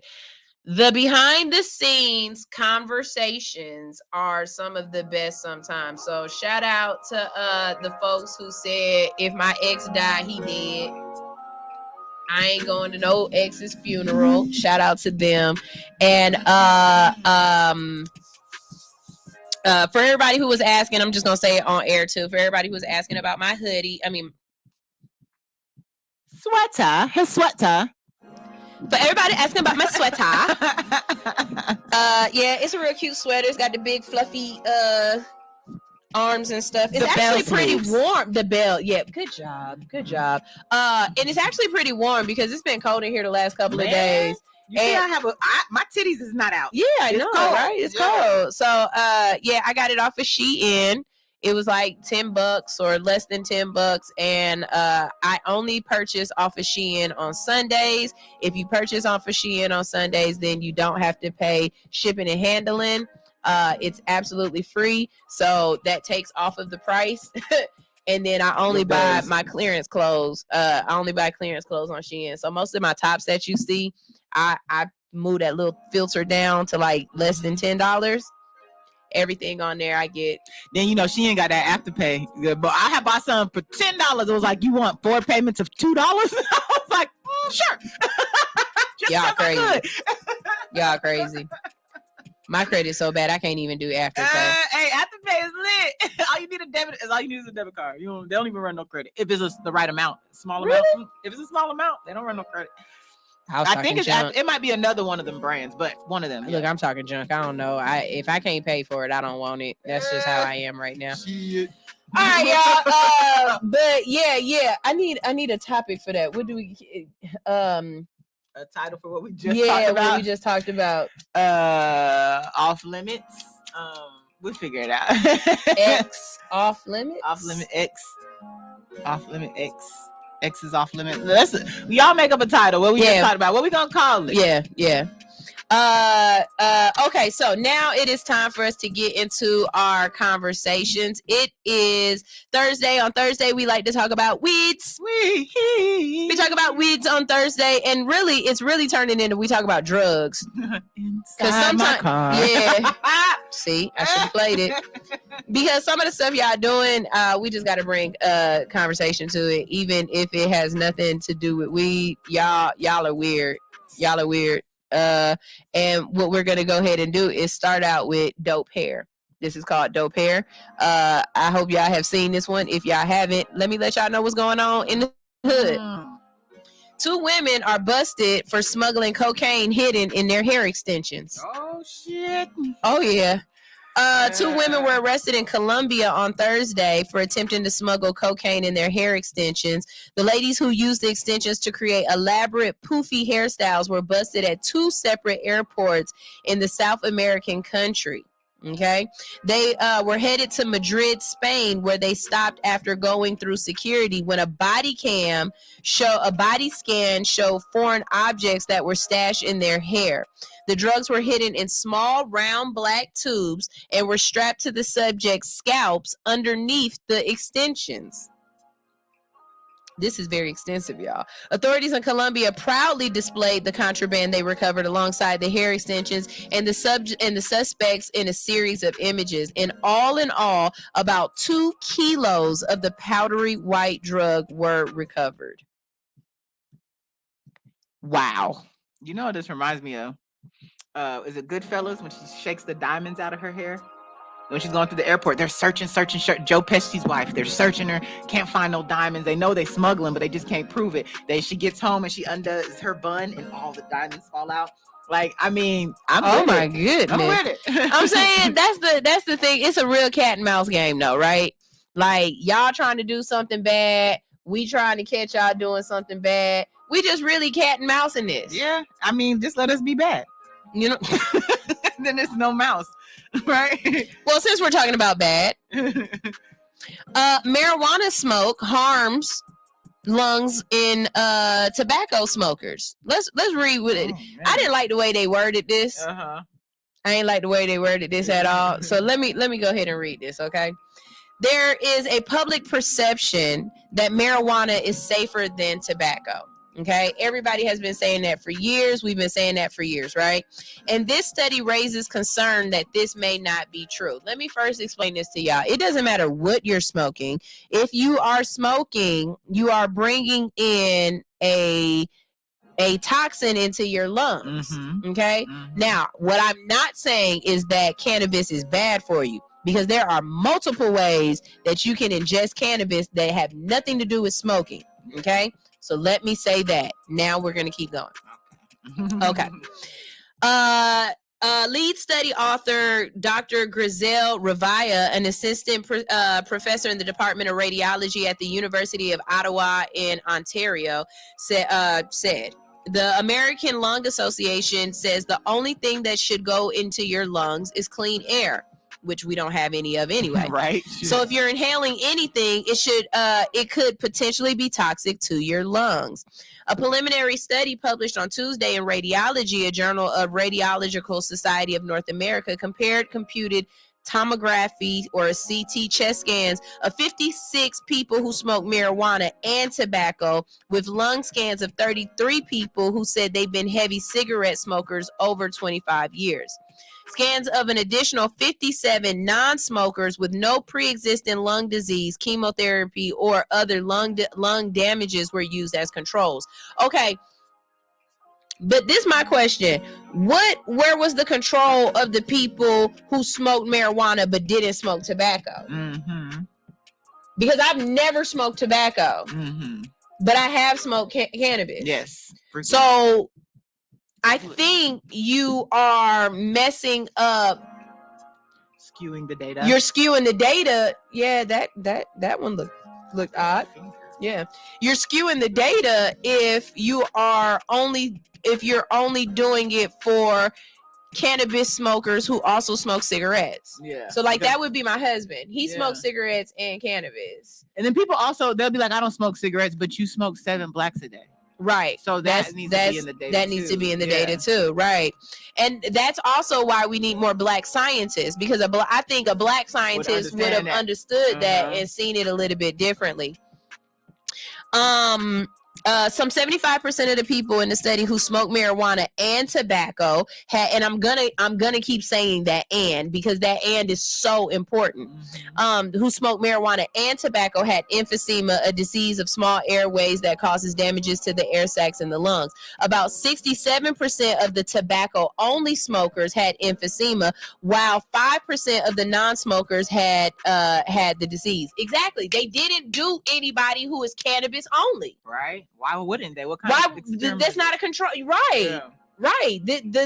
Your experiment is flawed already, because I know the big tobacco probably did this research. I bet you. Right. It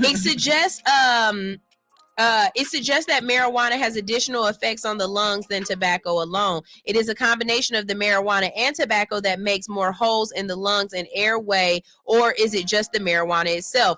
I feel so this and this is the crazy part. When you Google weed news, all that comes up is 8 different outlets promoting this same article. Yeah.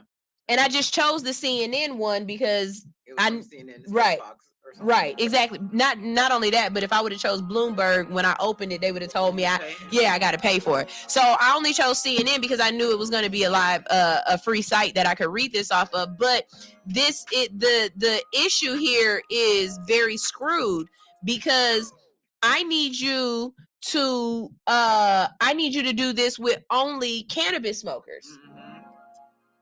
Especially someone I have never smoked one cigarette in my life. I've never done this ever.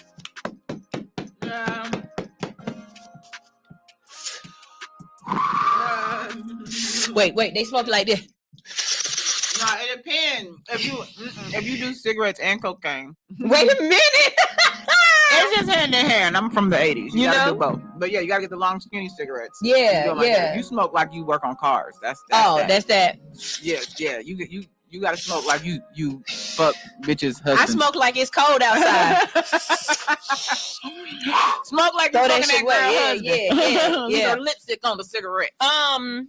Another concern is the age of the marijuana smokers. Many were much younger than 50 years old. These patients presumably had less lifetime exposure to smoke, except they're even sicker than those who are heavy tobacco smokers and have been doing it longer. We just don't know if it's synergistic effect between the marijuana and the tobacco versus the marijuana alone. But you didn't test anybody with marijuana alone, so what are you talking about?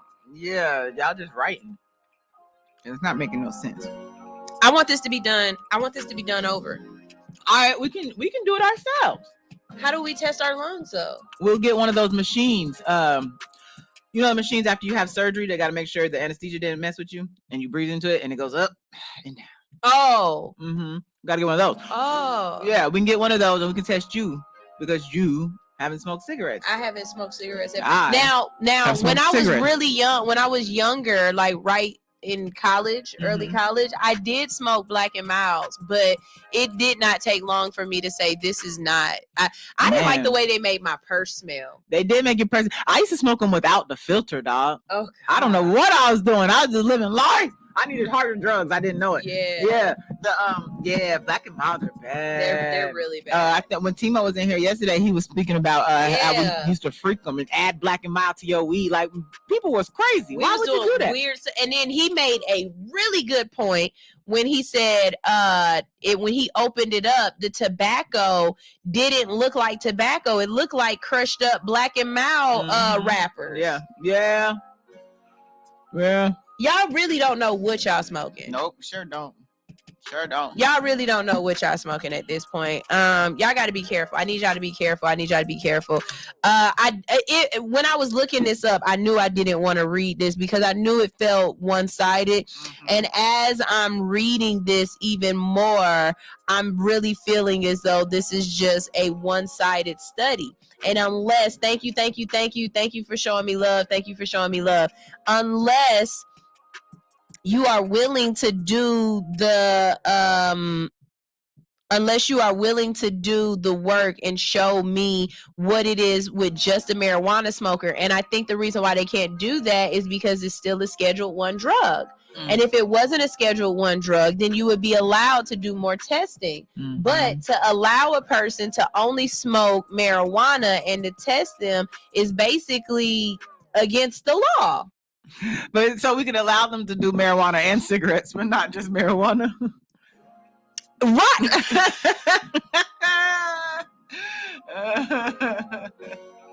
This is really weird. Yeah, I don't know. How y'all feel about this? Do you take the validity of this study, or do you feel as though they didn't have enough control groups? Because that's how I feel. That's what it is. I feel as though they didn't have enough controls. It's probably Republican based. It has an agenda behind the study. All studies. Oh, definitely. Because that's why they put it out so much. And then I seen a couple of sites on Instagram posting it. I'm not posting this. I'm not feeding into this. Nope. Y'all not gonna get me on that one. Let's see. I had another one, but it's not up here. Why didn't it make up here? Let's see. Joe Biden. Shut up. Weed. I'm sorry. I'm doing another job at the same time. Okay, you good. Okay, so Congress is sending its first weed bill to Joe Biden. President Joe Biden. Okay. The Senate passed the bill designed. Oh, and just so y'all know, the House is no longer Democrat ran. It's a Republican House. Just so y'all know. The Senate passed a bill designed to expand medical marijuana research on Wednesday by unanimous consent. Passage of the legislation, which was sponsored by Senator Dianne Feinstein of California and Representative Carl Blumhammer of Oregon in their respective chambers signaled a new era in federal cannabis policy. It is the first standalone marijuana-related bill approved by both chambers of Congress. The House bill passed in July also by a unanimous consent. The bill, which makes it easier for scientists to conduct medical marijuana research and protect doctors who discuss the benefits and drawbacks of using the drug with patients, now heads to President Joe Biden's desk. Marijuana is categorized as a Schedule 1 on the Controlled Substance Act, the same category as heroin. Okay, Schedule 1 substances are classified as having no medical benefit and a high propensity to addiction. But some research has been conducted in the last decade that proves from thousands of patients around the country, suggesting that cannabis may have medical usefulness for certain medical conditions, such as Charlotte's Web strain. Because that's me adding that, not them. Because cannabis is Schedule 1 substance, however, it is very difficult to research, which is what we were just saying about the last article. Scientists need to get approval from multiple agencies to conduct studies, which can sometimes take years. And until recently, I didn't realize this. What? Until recently, they were only allowed to use marijuana grown by the University of Mississippi, which more closely resembles the weed available on the street in the 1970s rather than modern-day dispensary products. Why is it only the University of Mississippi? Right. Now, I knew that the university did give out weed and do experiments. How do we know this? It was in How High, not How High, but in Half Baked. That was real. Him going into that research. They just didn't tell you where it was, right? But I didn't realize that the weed that they were using or the cannabis that they were using to research was basically mids. I mean, it's dirt weed. Why would y'all research on mids though? Because that's not giving you what you need to know. At all. You need to get mids don't never give you what you need. We need to take over these experiments. Man, understanding. Like y'all leaving it to researchers. Why don't you leave it to stoners? Right? Let the researchers write the numbers down. We'll do. I mean, stoner scientists come up with some of the best apparatuses to smoke out of and to do things with. Why not allow? I mean, why don't we have more stoner doctors? But what is it called? Representation? Yeah, because you gotta. Anyone who smokes weed or is reading this experiment understands if you smoking mids, this shit just don't count. It don't count. You not. If you smoking that chocolate weed from the Bahamas, I mean from Jamaica. No, the Bahamas. We didn't go to Jamaica. We went to Bahamas. Y'all know what I'm talking about. When y'all get off the boat and it be that one tour guide that be like, yeah, man, I'll take you to where they smoke that weed. To the Irish countryside. So they take you to this place. They don't let you talk to nobody. They take the money from you in the van and then they come back. And what they give you definitely don't look like nothing you smoked in the Americas. Even on your worst day. My homegirl snuck weed into Jamaica. She was like, cause she said the tourist weed ain't shit. The tourist weed ain't She's crap. Like, no, they don't check for weed going in. They check for it coming out. So she just snuck her shit in and smoked her own weed in there. By the time I get home, I'm good. I got weed waiting for me at the house. Right, it's not. But yeah, I would never ever smoke outside of the U.S. again. And by the way, like I won't do that. I'll never waste that money again because that was just ridiculous. You know how they do tourists. Yeah, that was ridiculous.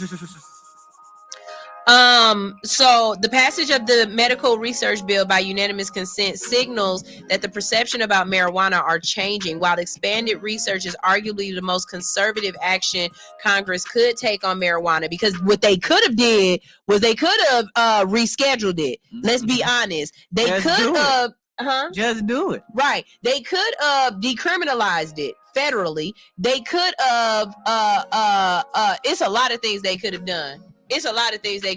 They could make it easier for these people to get bank accounts. Man, you know what I'm saying? You can't put weed money in legally. You cannot put weed money in a bank account. Nope. So yeah, think about that. We've talked about it before. Go check out the episode.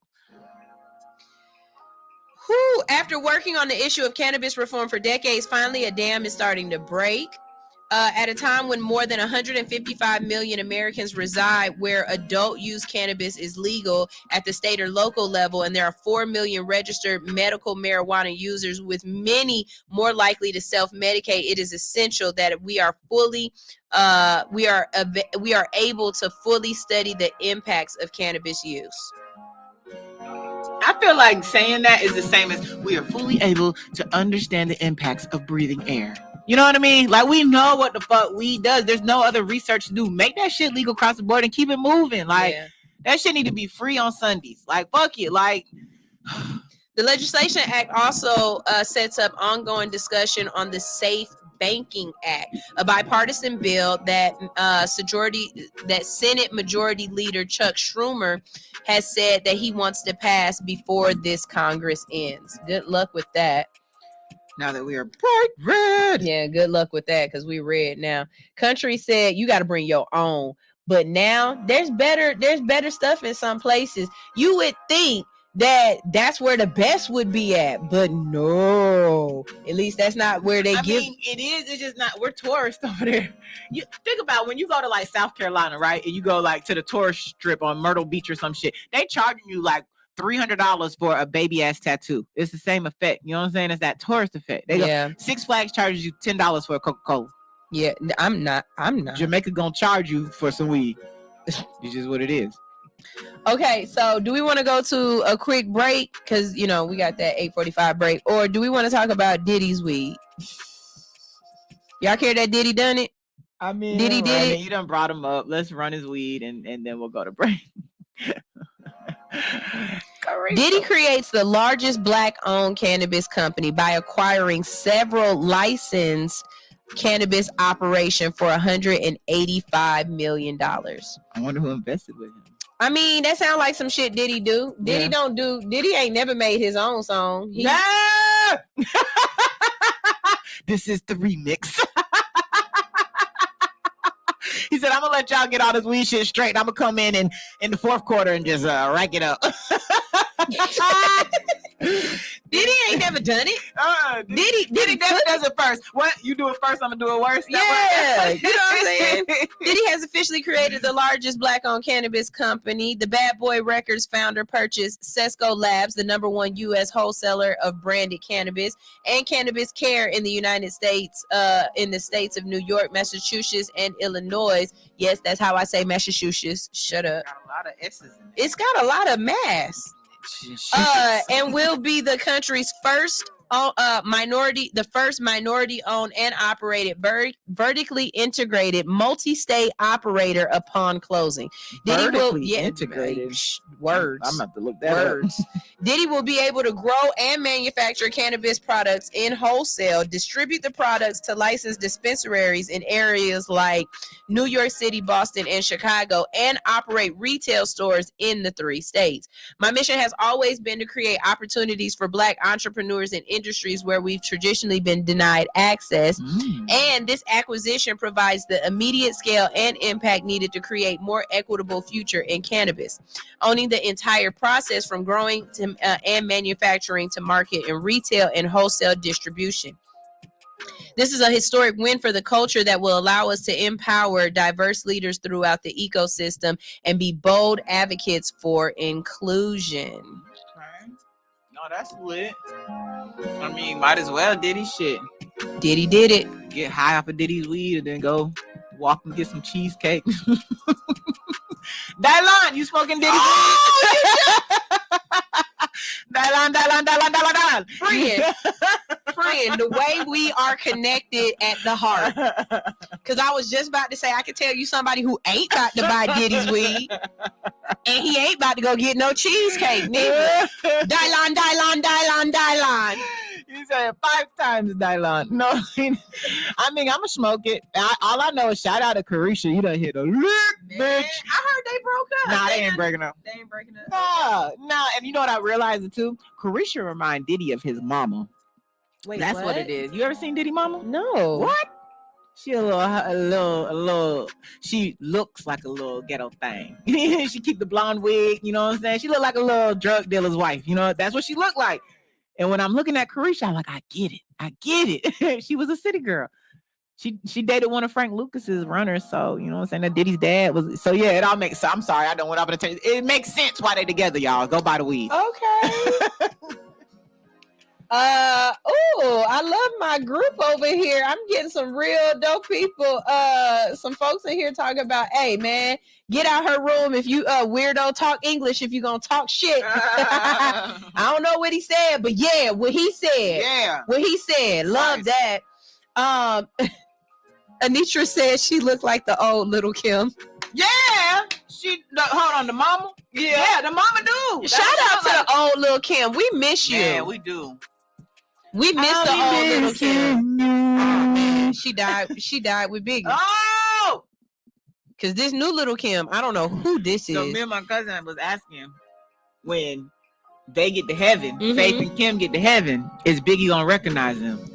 Ooh. What's Biggie gonna say? And then, of course, the way my brain works. But Faith still looked the same that she did, don't she? No, cocaine done drooped her face off to the floor, allegedly.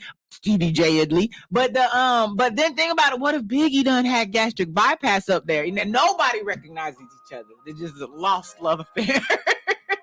This is how my brain works. It's gonna be I bad. ain't gonna front. As soon as I get to heaven, I just want my front row seats to a couple of concerts. Like, I really want to see dang, what's his name? Ooh. Luther Vandross. For real? Yes. You gonna make him work while he in heaven? Hell yeah. So I want to see Luther. I want to see DMX. I feel like Luther don't wear no I drawers want to see in heaven. Aaliyah. Luther don't wear no drawers in heaven. I want to see Whitney. Aaliyah not performing for y'all. Aaliyah Baby is not. girl is performing. No, she's not. Baby she's girl not. is definitely performing. I'm Aaliyah definitely is gonna not see fucking with y'all. Tupac, and I'm gonna see and I'm gonna sit next to Betty White the whole time. Aaliyah's gonna be like, no. You might get DMX gonna perform. He gonna not stop performing. Who you going to go see in heaven? When I go to heaven, who's your heaven concert that you want to see? Definitely catching up with Jimi Hendrix for sure. Really? Hell yeah! I'm catching up with Jimmy and Janis Joplin. I'm catching up with them, of course, Tupac. I might kill a couple motherfuckers just to see them up there. Okay. Yeah. I like it. Yeah. Let's see. Okay, so we talked about everything right there. We're gonna go ahead and go to a quick break. This is a little short break. I'm gonna play one song and then we're gonna come right back. We about to play T-Mo Goody, top of that A. When we get back. This is All Hustle, No Fear, and we talking science. Weird science. It is all about space. Well, not all, but it's mostly about space. What's going on in space? A lot. They sending stuff up, they bringing stuff back, and they can't figure out where the hell did that come from. Right here on All Hustle, No Fear, on his 92.3, the real definition of internet radio.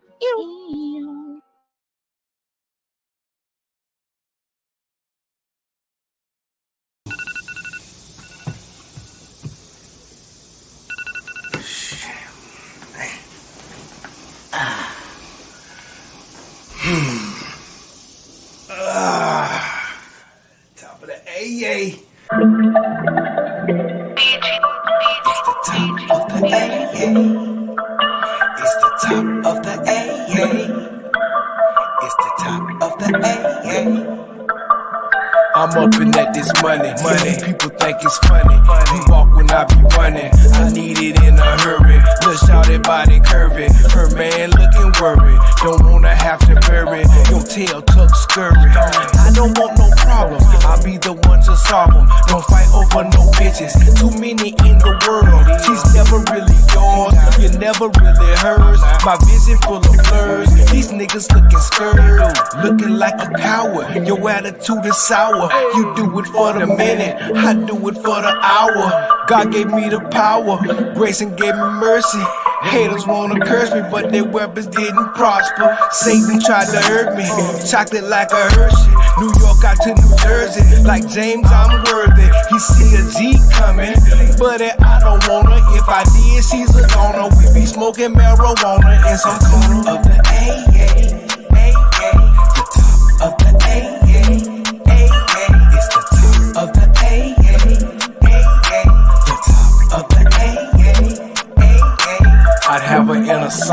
By the end of the night, we be under the moonlight. By the end of the night, we be on Versace sheets with a bottle of Bel Air, looking up at the stars with just a few cares.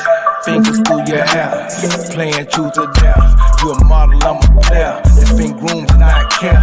Don't give a fuck about this bullshit in the world. I only care about my little boy and two little girls. My wife and my mama, my daddy and my brothers, and everybody else that get caught up in the struggle and suffer. Long suffering, my friend. It's the top of the the top of the it's the top of the the top of the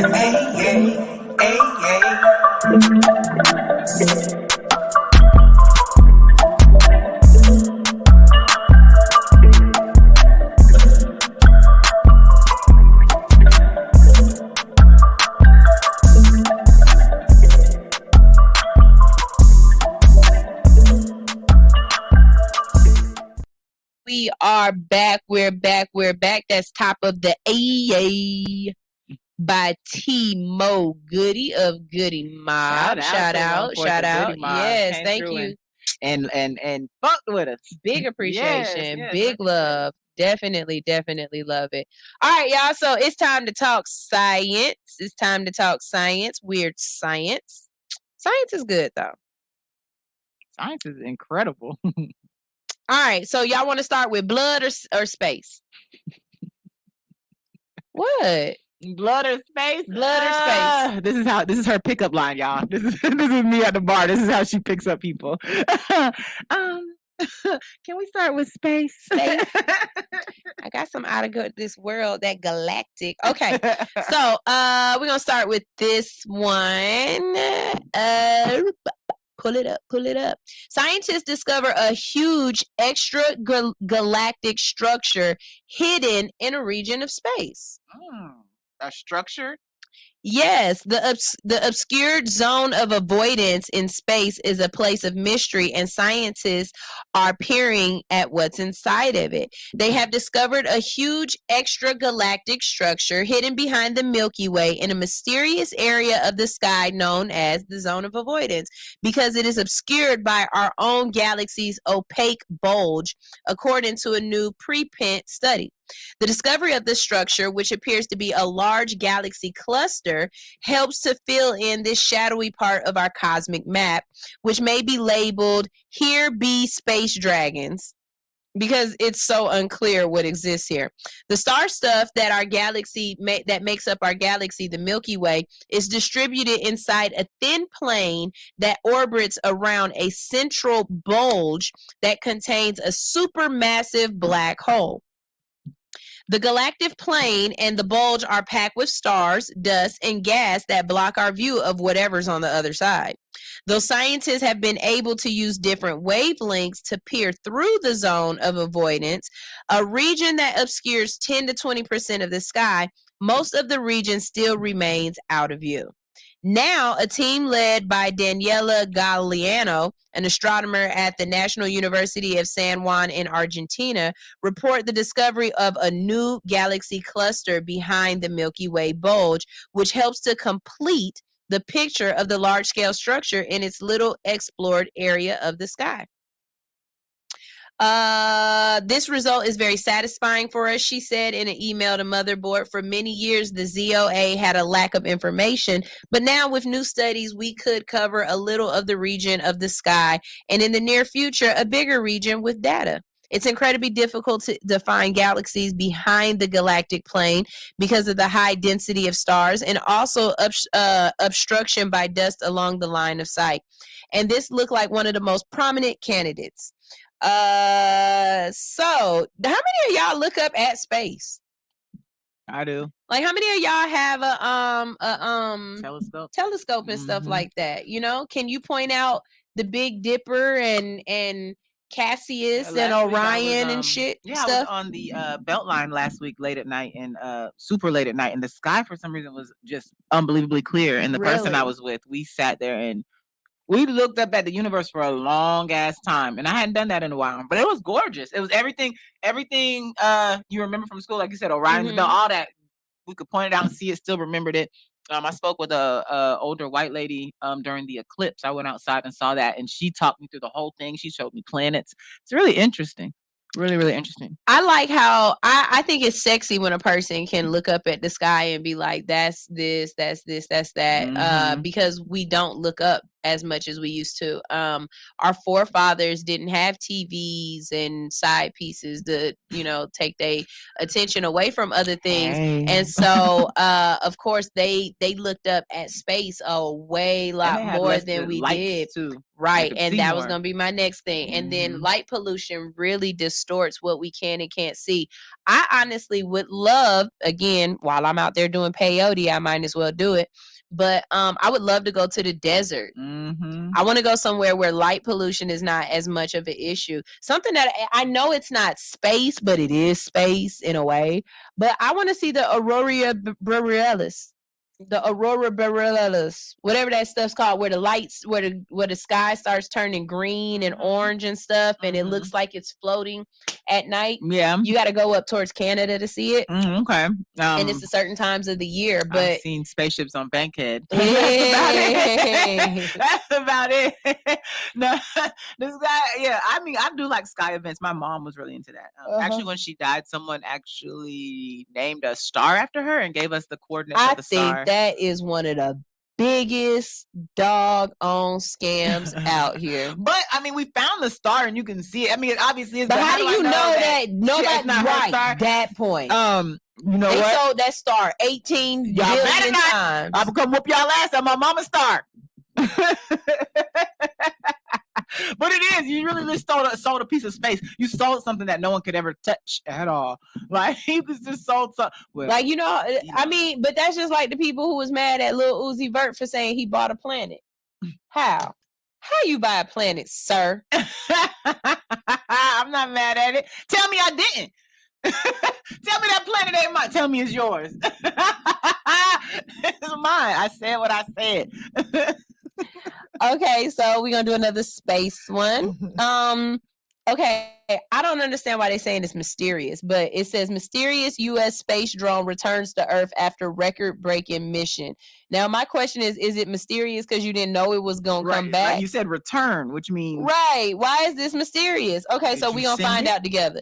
A U.S. military space drone landed at Kennedy Space Center in Florida on Saturday after nearly 2.5 years in orbit. The unmanned X-37B shuttle, whose first flight took place in 2010, has now spent a total of more than 10 years in space and flown more than 1.3 million miles during 6 missions. This mission highlights the Space Force focus on collaboration in space exploration and expanding low-cost access to space for our partners within the outside of the Department of the Air Force. Launched in secrecy. Why do you put stuff up in space in secret? Well, we know why. We know why. The X-37B was designed for the Air Force by United Launch Alliance, a joint venture between Boeing and Lockheed Martin. It is 30 feet long, has 15-foot wingspan, and is powered by solar panels. Before the shuttle's last launch in May of 2020, the Pentagon evoked a series of scientific experiments it would undertake. Okay, again, riddle me this, Batman. How do you perform experiments on an unmanned mission? Robots. Right? Gotta be some kind of, they're probably just getting data. Probably just a whole bunch of cameras. Unmanned doesn't mean unmonitored. You know what I mean? Just no human. It could be some monkeys in that motherfucker. We don't know. Oh, Lord. The mission was to test how certain materials react in space, to evaluate how ambient radiation in space affects a series of seeds, and to transform solar radiation into electric energy, the Army has said. I don't believe that. I believe they was doing something else up there. Mile High Clubbing it? They was doing something else because what? Yeah. That was obviously doing something else. I mean, you don't have 1.3 million miles on a vehicle and you weren't doing shit. Right.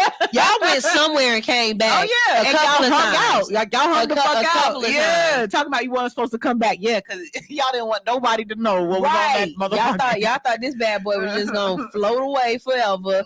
I wonder how many times it ran past the Tesla. You think it was doing drive-bys? You think so? For those who don't know, Elon Musk launched a Tesla into Earth's orbit, and so it's just you can track it. It's going around the sun and the moon and everything. It's a Tesla up there. It is. It's an alien somewhere right now talking about, did you see that car? And yeah, but the stories we've told, y'all know astronauts are crazy. So who knows what, you know what I'm saying? Who knows? I still want to meet that astronaut who put on a diaper and drove from Texas to Florida to catch her dude. I don't need to meet her. I'm going to just salute her from here. Bitch, get your man. Get your man. Or your friend's man, whoever that was. Get him back. All right, last one, and then we are going to our actual break. Let's see. Scientists begin trials for transfusion of lab-grown blood cells. Would you do a blood transfusion of fake blood? I mean, if I had to. All I'm thinking in my mind are the Jewish and Muslim people who won't do. Do Jewish people do blood transfusions? We can't. I don't know. Are we allowed to ask? I don't know, but shit. I know Muslim people definitely not doing no blood transfusion, and I think Jehovah's Witnesses won't do it either. Yeah, they won't. Jehovah's won't. Jehovah's won't do a blood transfusion. I wonder if you'll let me do it if it was fake blood. I mean, so blood transfusions are an important part of the way we replace lost blood, often saving lives in the worst possible circumstances. But not everyone can get the procedure. Some patients with rare blood group types don't meet the requirements. But what if they could use blood grown in a lab? The National Health Service in the UK announced on Monday that it started clinical trials where researchers will be administering laboratory-grown red blood cells to patients.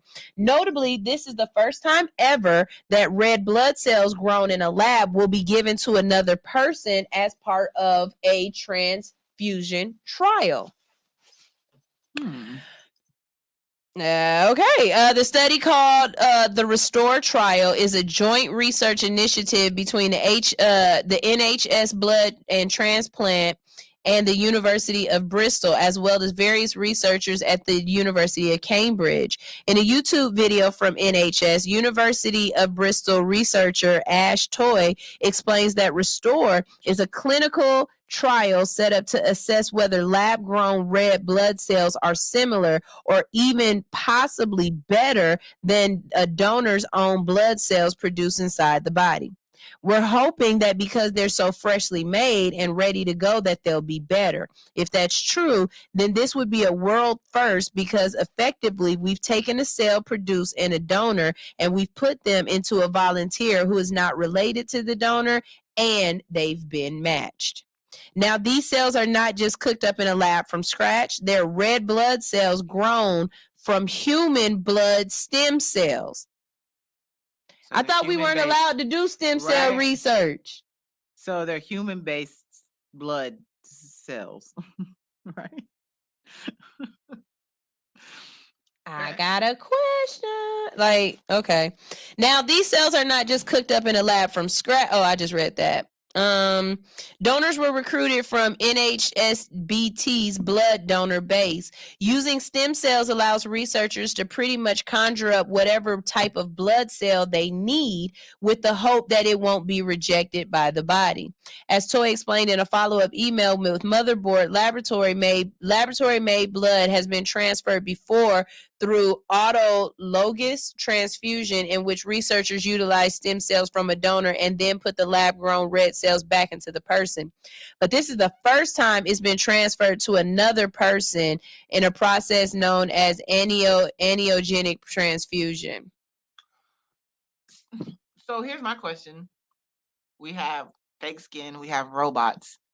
Who's to not put the fake blood in the robots, and then now we just don't have humans no more? Elon Musk is on his way to providing us with our demise. That's crazy to me. Because next thing they gonna do is they gonna take that AI that's been drawing pictures of her damn self and give her real blood. We have watched this movie, people. It's on YouTube. I mean, it's on Netflix. It's called Manchina or something like that. Where this man was making a robot, but he was making the first self-aware robot. The things that robot did once she really started realizing you holding me captive and I am a science experiment. Like, I don't think if we have a morality clause of the things that we are allowed to do to other humans and to do to animals, we definitely are going to need a morality clause when it comes to what we will create with a computer. No, absolutely. But I mean, it's not going to happen. You know what I'm saying? But absolutely.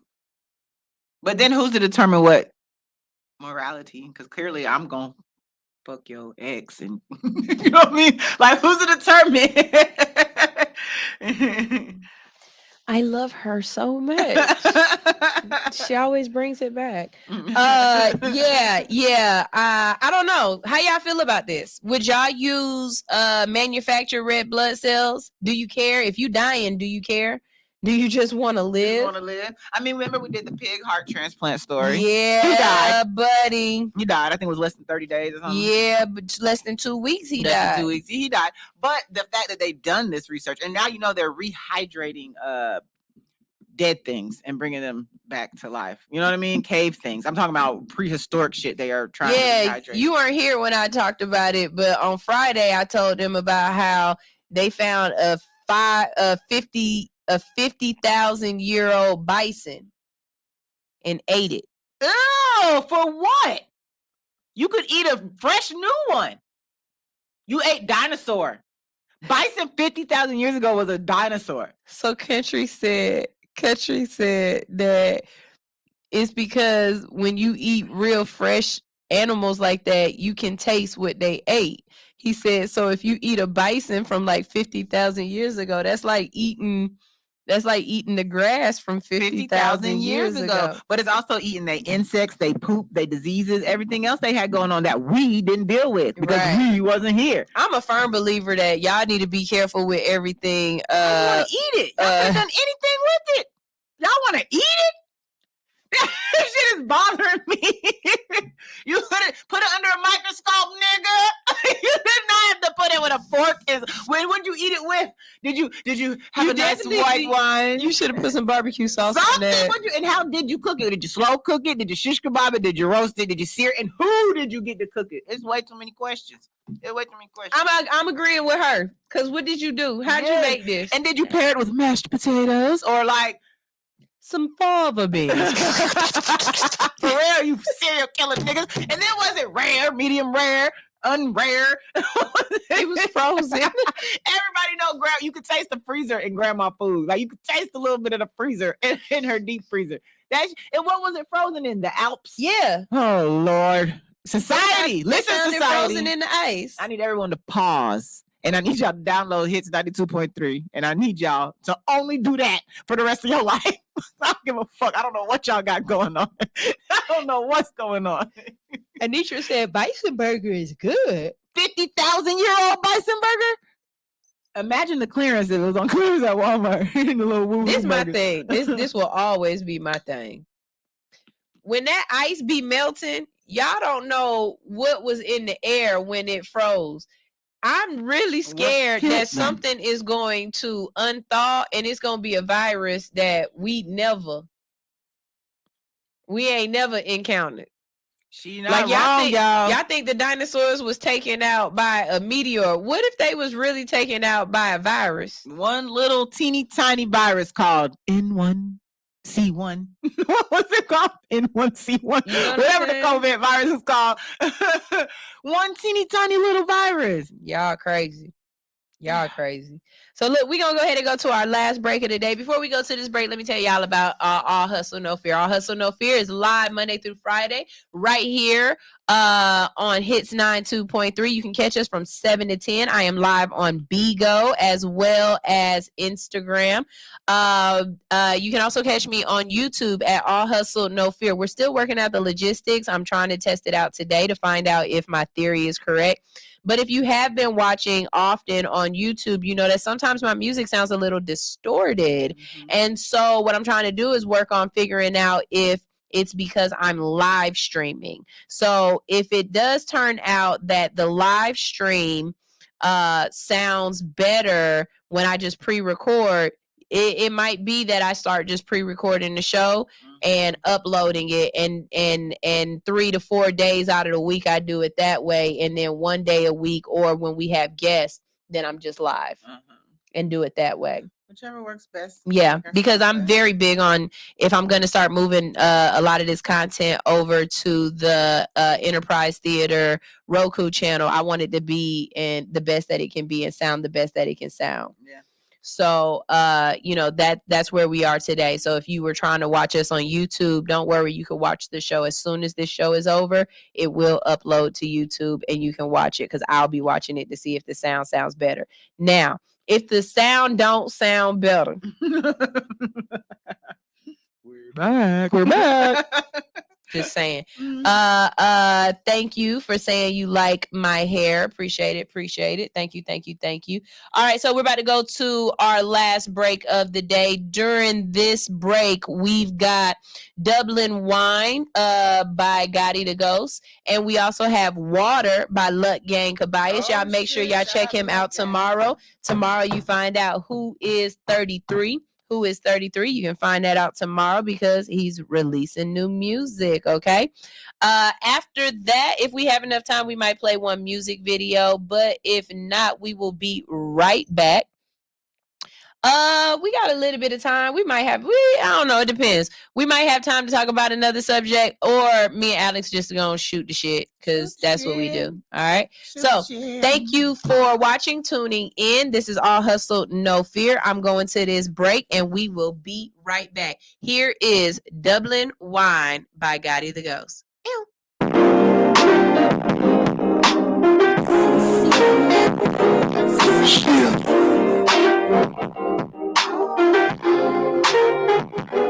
Hey yo, I swear when I spit in the booth, all of this truth.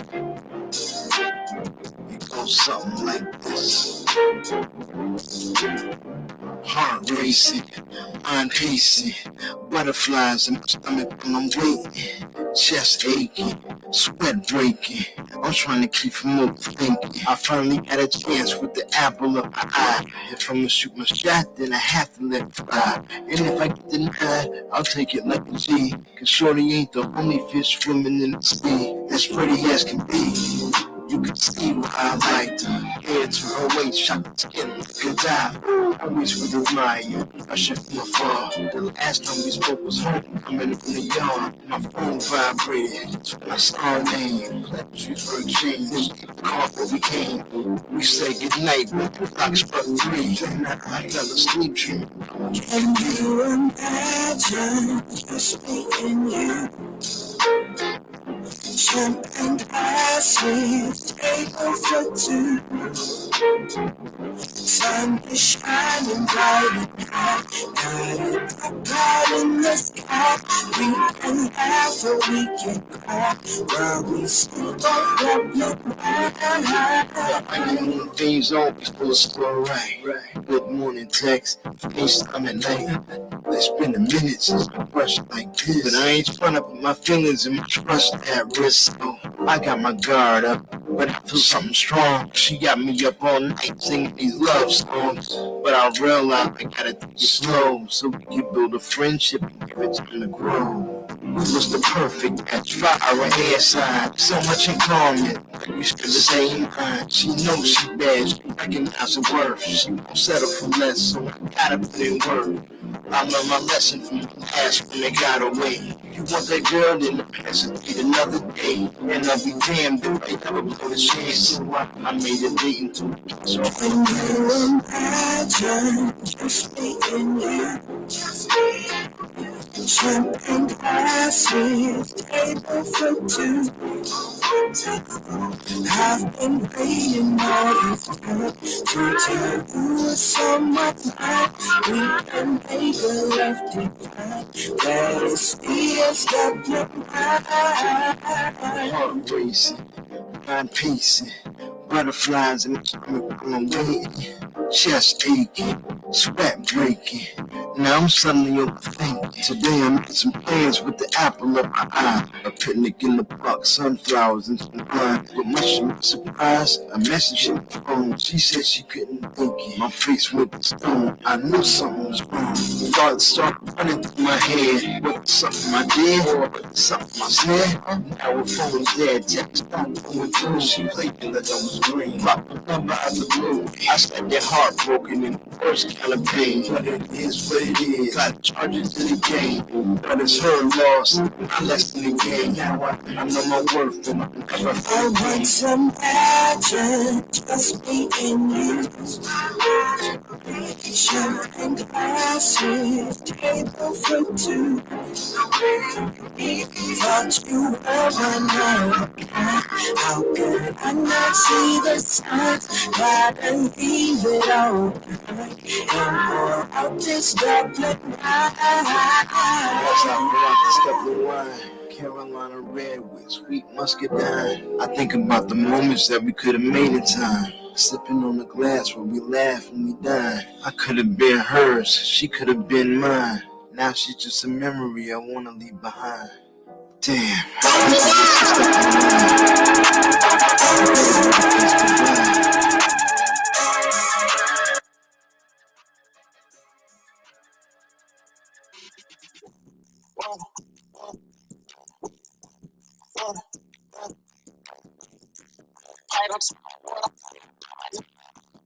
money.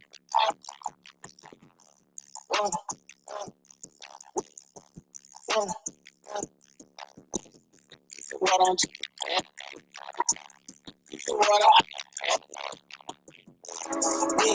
I just make a check on my neck.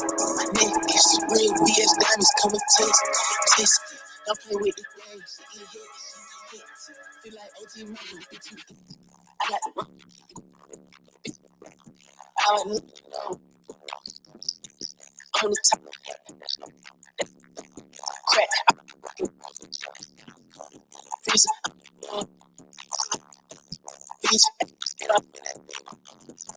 Rocket. Stop. One week. Pressure blood pipe. I'm talking about water. I'm putting around my neck. All about the money and the power. Can't forget the shit. One.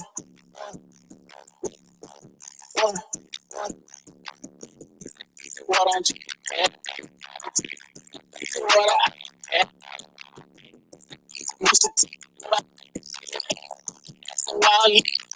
It ain't no reason. Shit. I can't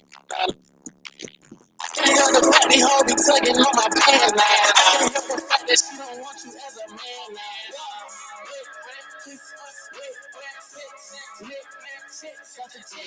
No more stressing, don't be flexing. Got some ice to let me test it. No more bad bitches in my session. No more pad water in my session. Pussy stay lit, we get messy. Now I think you niggas get the message.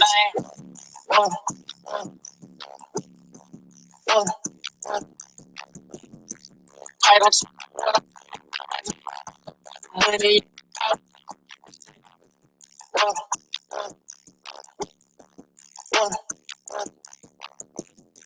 Why don't you?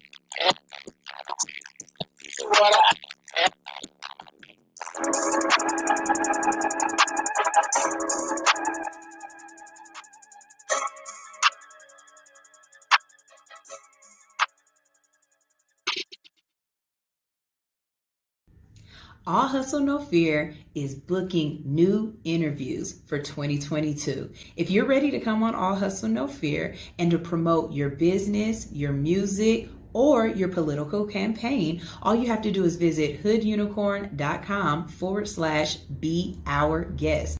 Come into the studio, give us a call, or book a virtual interview today. That's right. We have so many ways that we can see you and network with you. We make it easy for you. Come on in, wake up early, and let's wake up the rest of the hood on All Hustle, No Fear, right here on Hits 92.3, the real definition of internet radio. Ew. It's the behind the scenes for me. No, look, it's the behind the scenes for me. If you are not watching us on Bigo Live, I swear to God, you are missing great conversations. If you are watching us on Bigo Live and you are hearing these behind the scenes conversations and you are enjoying it, then I need you to go ahead and drop some flowers, some hearts, some beans, some diamonds, whatever you got. Drop them, because for the last 3 hours I have been entertaining as hell. Okay. And I want to say this, and no shade to nobody else on Bigo, but I've been through a couple of y'all feeds. Y'all not that interested. Like, for real, not trying to be funny or nothing like that. But when I get on, I try to get on with a purpose. I'm getting on to show y'all something, whether it's me. I haven't gotten on working out yet, but I do definitely want to get on. You should get on working out. I did. Yes. And you made some good beans, didn't you? That's why I deleted that motherfucking app. Why? It was too much going on for me. I gotta sit down. You know how my brain is. I gotta sit down. I got on there working out, and I probably should have got on OnlyFans working out, to be honest. Bigo pays you, so I mean, it's the same thing. It was. You know how I am when it's. I get overwhelmed. You know how I disappear. Yeah. I disappear when I leave. I got to disappear. It was a lot, and it was a lot. So I was like, let me undo this app for a second until I figure it out. Because when I got on there running, bitch. Like, it was a lot. So. Yeah. Now I think. Okay, so I hate saying this out loud because she gonna hold me to this, but especially since my car is fixed now and I can go fast again. A couple of times in my head, I was like, you know what? I might pull up on Alex and go to the gym. Yeah. But she's gonna kill me. you gonna die. I have no, like, I'm a 80-year-old woman by the heart by now. You just need to come to the group class at night, at the 7:00 class. Well, it's the 8:00 class, but you need to come to the 8:00 class in the group. That'll get you primed for my 11:00 class. Shout out, because I'm over here hurt from the 11:00 yesterday. Y'all, look. I can't even show y'all her. She can't even get in the screen. Does Bigo go sideways? Can it go sideways? It goes sideways? It go sideways. Okay, so look. Let me tell you something about Alex, okay? Y'all think just because she a big girl that she ain't got it like that. No. Alex works out 5 times a day. Then got enough nerve to work at a damn gym. I gotta be healthy. Look, y'all. Look at what she eating. Y'all think I'm playing? This what she eating. She eating carrots in the morning with no dressing. They delicious. But no, I think that's one of the common misperceptions. Little baby dicks. I'm your funny bunny. But no, just because we big, you know what I'm saying? I move, but I do. I eat cake too. Obviously, I eat cake, you know what I'm saying? But no, I'm gonna work your ass out. Any of y'all want to come work out? Come on. I'm in Tucker, Georgia. Yep. Pull up. Yep. We'll work your ass out. So we were in the background, and we've got this new game. Shout out to one of my followers or fans. Do I call him a follower or a fan? We're moving in new circles. One of our fans, thank you. One of our fans sent us a game. It's called Combo and Chill. Mm-hmm. Oh, look. Oh, you got a fan over here. JP, the Emperor, said, oh, she ain't that big. She's just a little chubby. And she got long hair. Yeah. Hey, this is my hair. I like it, Paul. This is my look, this is my Where that studio? Yo, you're not in the camera. No, we gotta get you back in the camera. Okay, hold on. They didn't see that. Hold on, wait. I need to show this. Yes, this is mine. This is my funny bunny. Okay. So, anyways, one of our fans sent us this game. It's called Combo and Chill. He said he would absolutely love to see us play the game and how much fun it would be. So we're gonna go ahead and record this real quick. We're gonna play a quick one. If you would like to answer the question, we want you to. So answer the question. What we got? All right, I'm just pick a random one. Random questions. Okay. How do you feel about giving and receiving oral sex? This would be the first one. They're great. Fellatios. That's an old show. Y'all gotta watch that. Yeah, oral sex is mandatory part of sex. I don't understand people who do not have oral sex. Yeah, I think DJ Khaled should go to hell. Man, twice. Yeah. What the fuck? That's why I won't never date a Jamaican man. They say they don't eat the poom poom. The poom poom and the Ross Clot. Nah, they don't do that. Nah, that's not gonna work at all. But I will say this: you have to be a coochie connoisseur. Yeah. Because if you are a muncher, that's not gonna work for me. That's you got to want to die. Yeah. Fellas, for any guy out there who don't know, let me just go ahead and let y'all know. Soft is better. Like, I don't know why men think that you supposed to push into it. Like, it's not a button. You don't push into it as hard as you can. Like it's a flower. Are we it's talking dainty. about the actual clitoris or the hole? The clitoris. The clitoris. The glitterous. You know what I'm saying? Yeah. And then this something too. Just on the other end, if you are a woman and you have decided to be with a woman and you come at it like this, go to hell. Go to hell. You're not ready for this. You're not ready for this. This is just like with a pain. If you see a pretty thing, a flower, you give it the whole tongue. You from the gooch to the smooch. You flat that tongue out and you give it the whole thing. From his gooch to his smooch. And you gotta realize the lips need love too. I'm saying. Y'all want us to put the balls in. The lips need love too. Stop going straight for it. And then don't bite it. It's not unless she says bite it. You better not bite One it. thing I did want to say, a lot of women masturbate aggressively. So sometimes you do got to go a little But that's hard because you can't tickle yourself. I think the rose has killed vaginal stimulation. Well, some people, good morning, need you to go a little hard in the paint when it comes to. I mean, this is the truth. Okay, let's just say this. Whatever you're going to do to whomever you're going to do it to, don't do it the way you did it to the last person. You got to find out if the person you with right now like that. If they say they don't like it, don't do it like that. Don't try to convince them that you doing it right. That's the thing. Don't do what you like. Do what they like. Right. And you ain't got to, if you don't have a coochie, then listen to me, because I got one. I'm trying to tell you what I like. I'm telling you what to do, so do it. Spit on it and lick it low. Lick it softly. What else you got? Okay. How would you respond? Oh, this definitely happened to both of us, I'm sure. Go ahead. How would you respond if a couple approached you to be their third in the bedroom?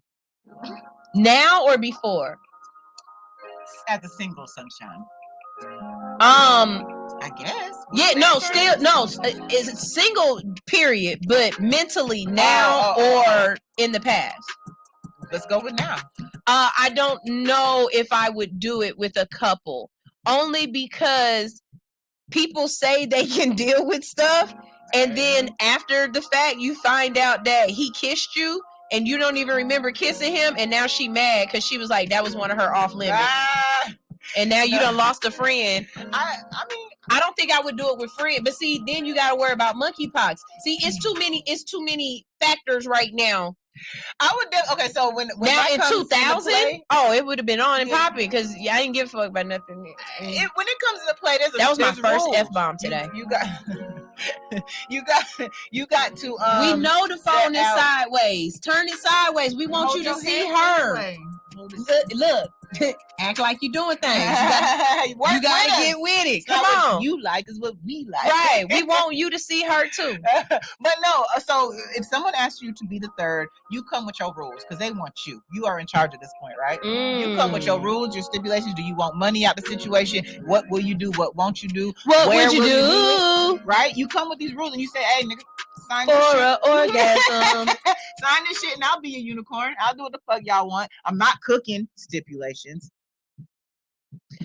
I give you a stipulation on my end. When it's over, you got to go. Please do not lay your head on my pillow. This is not an R&B song. I don't like lay being your the head on my pillow. No, don't. This is your car outside. What yet? I will call you an Uber, boo. You have got to. to That's go. in the contract. Yeah. Uber's in the contract. Yeah. Food is in the contract. We're not in a relationship. We're not in a relationship. You got to go. Come on, drop another one. This is fun. All right. This is fun. Would you be open to being tied up during sex? Yes. Yeah. But it's got to be soft stuff. Y'all motherfuckers be trying to tie people up with real rope, handcuffs that are metal. Fuck no. I need satin. Please. And the room got to be warm. You cannot tie me up in a cold room. Shout out to bruh. I can't be spread eagle and it's cold. I don't like that. Turn the ceiling fan off because ceiling fans dry up water. Yeah, they dry the coochie out. Like, so you can't be spread eagle with a ceiling fan going on. Absolutely right.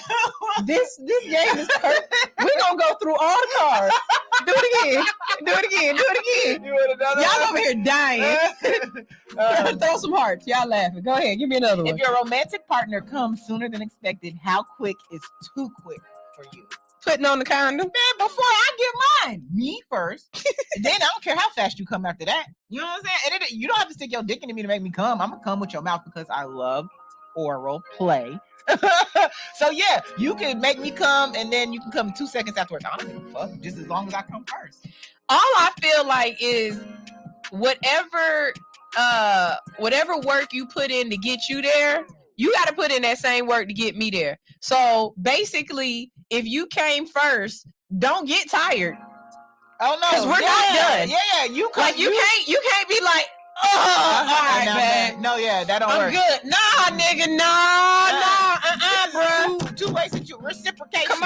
Come on. We gotta keep this going. Strong ropes because we like to run. Not we like to run, bitch. I ain't running nowhere. I ain't running. I'm gonna stay right there, but it better be a warm ass room. Now you need strong ropes because I'm a lot of women. We don't want them no rope breaking. Do you think watching porn is more helpful or harmful for people's sex life? I'm in the middle. I think helpful for tutorials, harmful for expectation.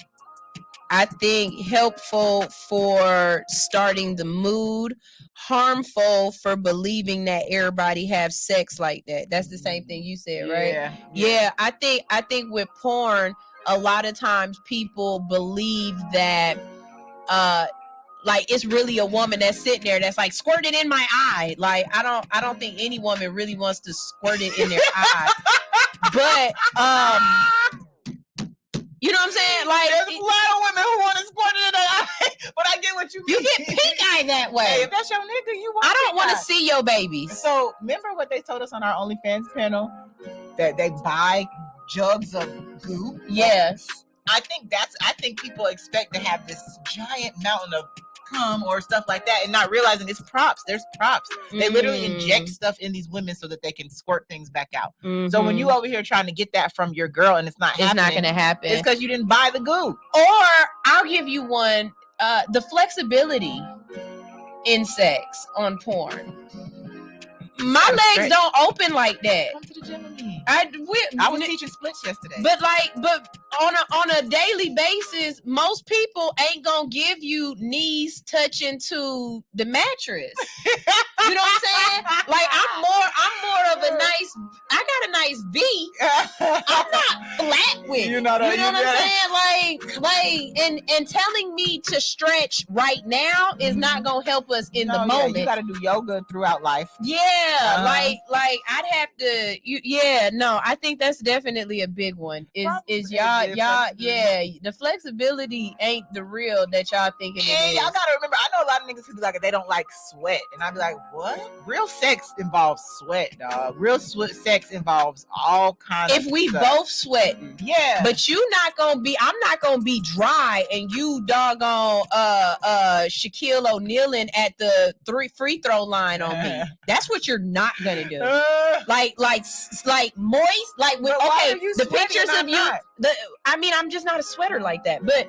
Okay, like the pictures of you at the gym and you're moist, I could see rubbing up against that. That's cool. But what you're not going to do is little droplets dropping onto my face or something. Like his forehead sweat when it hit right above your pussy. You know that when the forehead sweat, that is not that. As long as it's, oh my God, I don't want sweat on my face. I'm a germaphobe even during sex. Give me your sweat, nasty ass man. And yes, she is a freak. She is a freak. But we learned from the OnlyFans that I'm not a freak. We are not freaks. We are freak adjacent. OnlyFans show taught us that we are mental freaks, but not real ones. Yeah, no. I do things, but I don't do those things. Yeah. Well, I don't even say I don't do those things. I didn't know they existed. Yeah, so that part. I've only gone as far as my freakiness has taken me. Yeah. We're going to do one more, and then we're going to go ahead and say goodbye. We got more shows coming up today. Today on Thursdays is a really great day to download the app and listen in. Up next, we have All My Friends Radio. I really love this radio show. I really love their show because it plays eclectic music. And as Black people, I feel like sometimes we fall into this whole line of all we listen to is rap and R&B. But listening to them play EDM, listening to them play, African music. That's who comes in here. Right? Yeah, that's coming in next. They come in with their own instruments and stuff like that. It really is awesome listening to their show as a listener, right? So I love their show. After that, we've got Karen the Connector. She's the woman of Douglasville. She's going to connect you with lots of people and have interesting topics. After that, we have the dope, culturally dope show. Two sisters that are absolutely hilarious. I'm talking about, you think me and her got chemistry? They've got a chemistry. After that is Gumbo Radio Show. Yeah. I love Gumbo Radio Show. They are an independent music show. The husband on the show is a rapper, so he be playing his music and rapping, and then their DJ is the Hawks DJ Mohawk, so they're really dope. And then the day ends out with Convo with Friends, and it's three friends having conversations about politics, culture, relationships, everything else. So the Hits platform on Thursdays is definitely something to tune into. It's where you want to be. So download the app in the iTunes store or the Google Play store. Did we say we were doing one more before we go? Quick question, and we're going to go ahead and get out of here. This is a morning show, so answer. All right, answer how you need to answer it. Which is better, morning sex or evening sex? When are the kids awake? Any sex where I can be loud is the sex I want to have. If I gotta be quiet, I don't want to do it. And typically, the kids be in the you never room. had that muffled sex? Sometimes that shit hit. It do, but I enjoy, yeah. Well, I'm the type to leave my windows open, especially if don't be late, don't be sitting out on the porch and I'm having sex. You will be like, what is that noise? And it is the neighbor. I'm thinking the best time for y'all to have sex is 7 a.m. to 10 a.m. Monday through Friday. Yeah, have sex while y'all listen to us. Then, I would say tag us, but you don't got to do all that. But let them know that's who you listening to. So I looked up Jay Nasty's porn. This is All Hustle and No Fear on Hits 92.3. the real definition of internet radio. Still ain't seen him stand up in it, but I did see him doing some things. So, Yeah, he a little nasty. He a little nasty. Oh, Marvin the one that Marlon stands up. Oh, my bad. Marlon the one who stand up in it. Okay, Snow. Okay. My bad. Yeah. All right. My bad. Porny McPorno. Porny McPorn is the one who stands in it. But yeah, no, I definitely watched. I watched a couple. You know, it don't take me long, so it's only a couple of minutes. It's really different when you watching somebody's porn that you met in person. No, and it's funny because he sends them to me. I knew him since I was 15. He sends them to me for my director's eye, for my producing skills. So I'm over there looking at my homeboy like, well, your nuts didn't hang right in this video. Right? I didn't like the way your nuts hung in this one. You know, you could have got a little bit more hang time. Yeah. That's that. Yep. All right, y'all. This is All Hustle No Fear on Hits 92.3. We've got to get out of here. And since we were talking about porn, we're going to leave y'all with some music by Shy Kiera, LMFOU. Let me own you. Yeah. And you guys will be right back here tomorrow, same time, same place on Bigo Live, on Instagram Live. And on Fridays, I'll probably do our show live on Fridays because it is the what we call Fridays now? Fuck it Friday? Freaky fuck it. We don't know. What the fuck Friday? All I know is y'all done sent me a whole lot of Insta trolls, and I can't wait to go through this, download these bad boys, and play them for y'all tomorrow because I swear, yeah, that definitely needs to be our live show because we play a lot more videos. So that's how we'll do that. All right. Me and Alex about to sit up here and work out some things. Happy Thanksgiving to the people who trying to figure out your world. I get it. Don't let that sad depression hit y'all. Don't be sad. But if you are sad, don't revel in it. Don't live in it. Learn from it. Okay. There are things you can learn about yourself. And as Alex said, you can change the narrative. All right. If you got a Friendsgiving going on, please hit me up in my DM. Let me know where you are. If you too far away, I'm not driving. So I'm starting off over in Austell. If you got Friendsgiving anywhere near the south side, the west side, I might not go to the east side, but who knows? If I'm mad enough on Thanksgiving, you never know where. I'm just going to go. Let me find out Jeju is open on Thanksgiving. Oh, Lord. Jeju. Oh, that's where I'm going. This is All Hustle No Fear on Hits 92.3. Up next, All My Friends Radio. Hey. Can we link up tonight? Drink some rock and Sprite tonight. My pussy is super tight. Couple years without taking pipe. I am squirting back to back. I made a mess over the floor. Moaning out loud, the neighbors banging on my door. But the pounding ain't gon' get it. You gotta put your tongue all up in it. Give me a better feeling, shy fucking your brain. You know you like it. Stop holding back, baby boy, don't try to fight it. Got a little insane. Orgasm riot. I'm an Aries, baby daddy, you a Pisces. I'd rather make love than get a quickie. Love it when you're on top, go slow in me. And when we make love, it's a hell of a drug. I'm addicted to you like I'm a coke fiend now. Put it in your face, know you like the way it tastes. The way I scream your name in your ear, I wanna sing. Ooh, right there, don't stop, daddy. Feeling so good, riding you like a caddy. Beat it up like a porn star actor. Slurp it up, stimulate from my reaction. You know I like it rough, handcuffing me in action. So choke me up on your back, I do the scratches. On top of cars, up in these bushes. On these staircases, no fucks where we do it. Don't tell nobody what we do. I won't tell nobody what we do. Keep this between me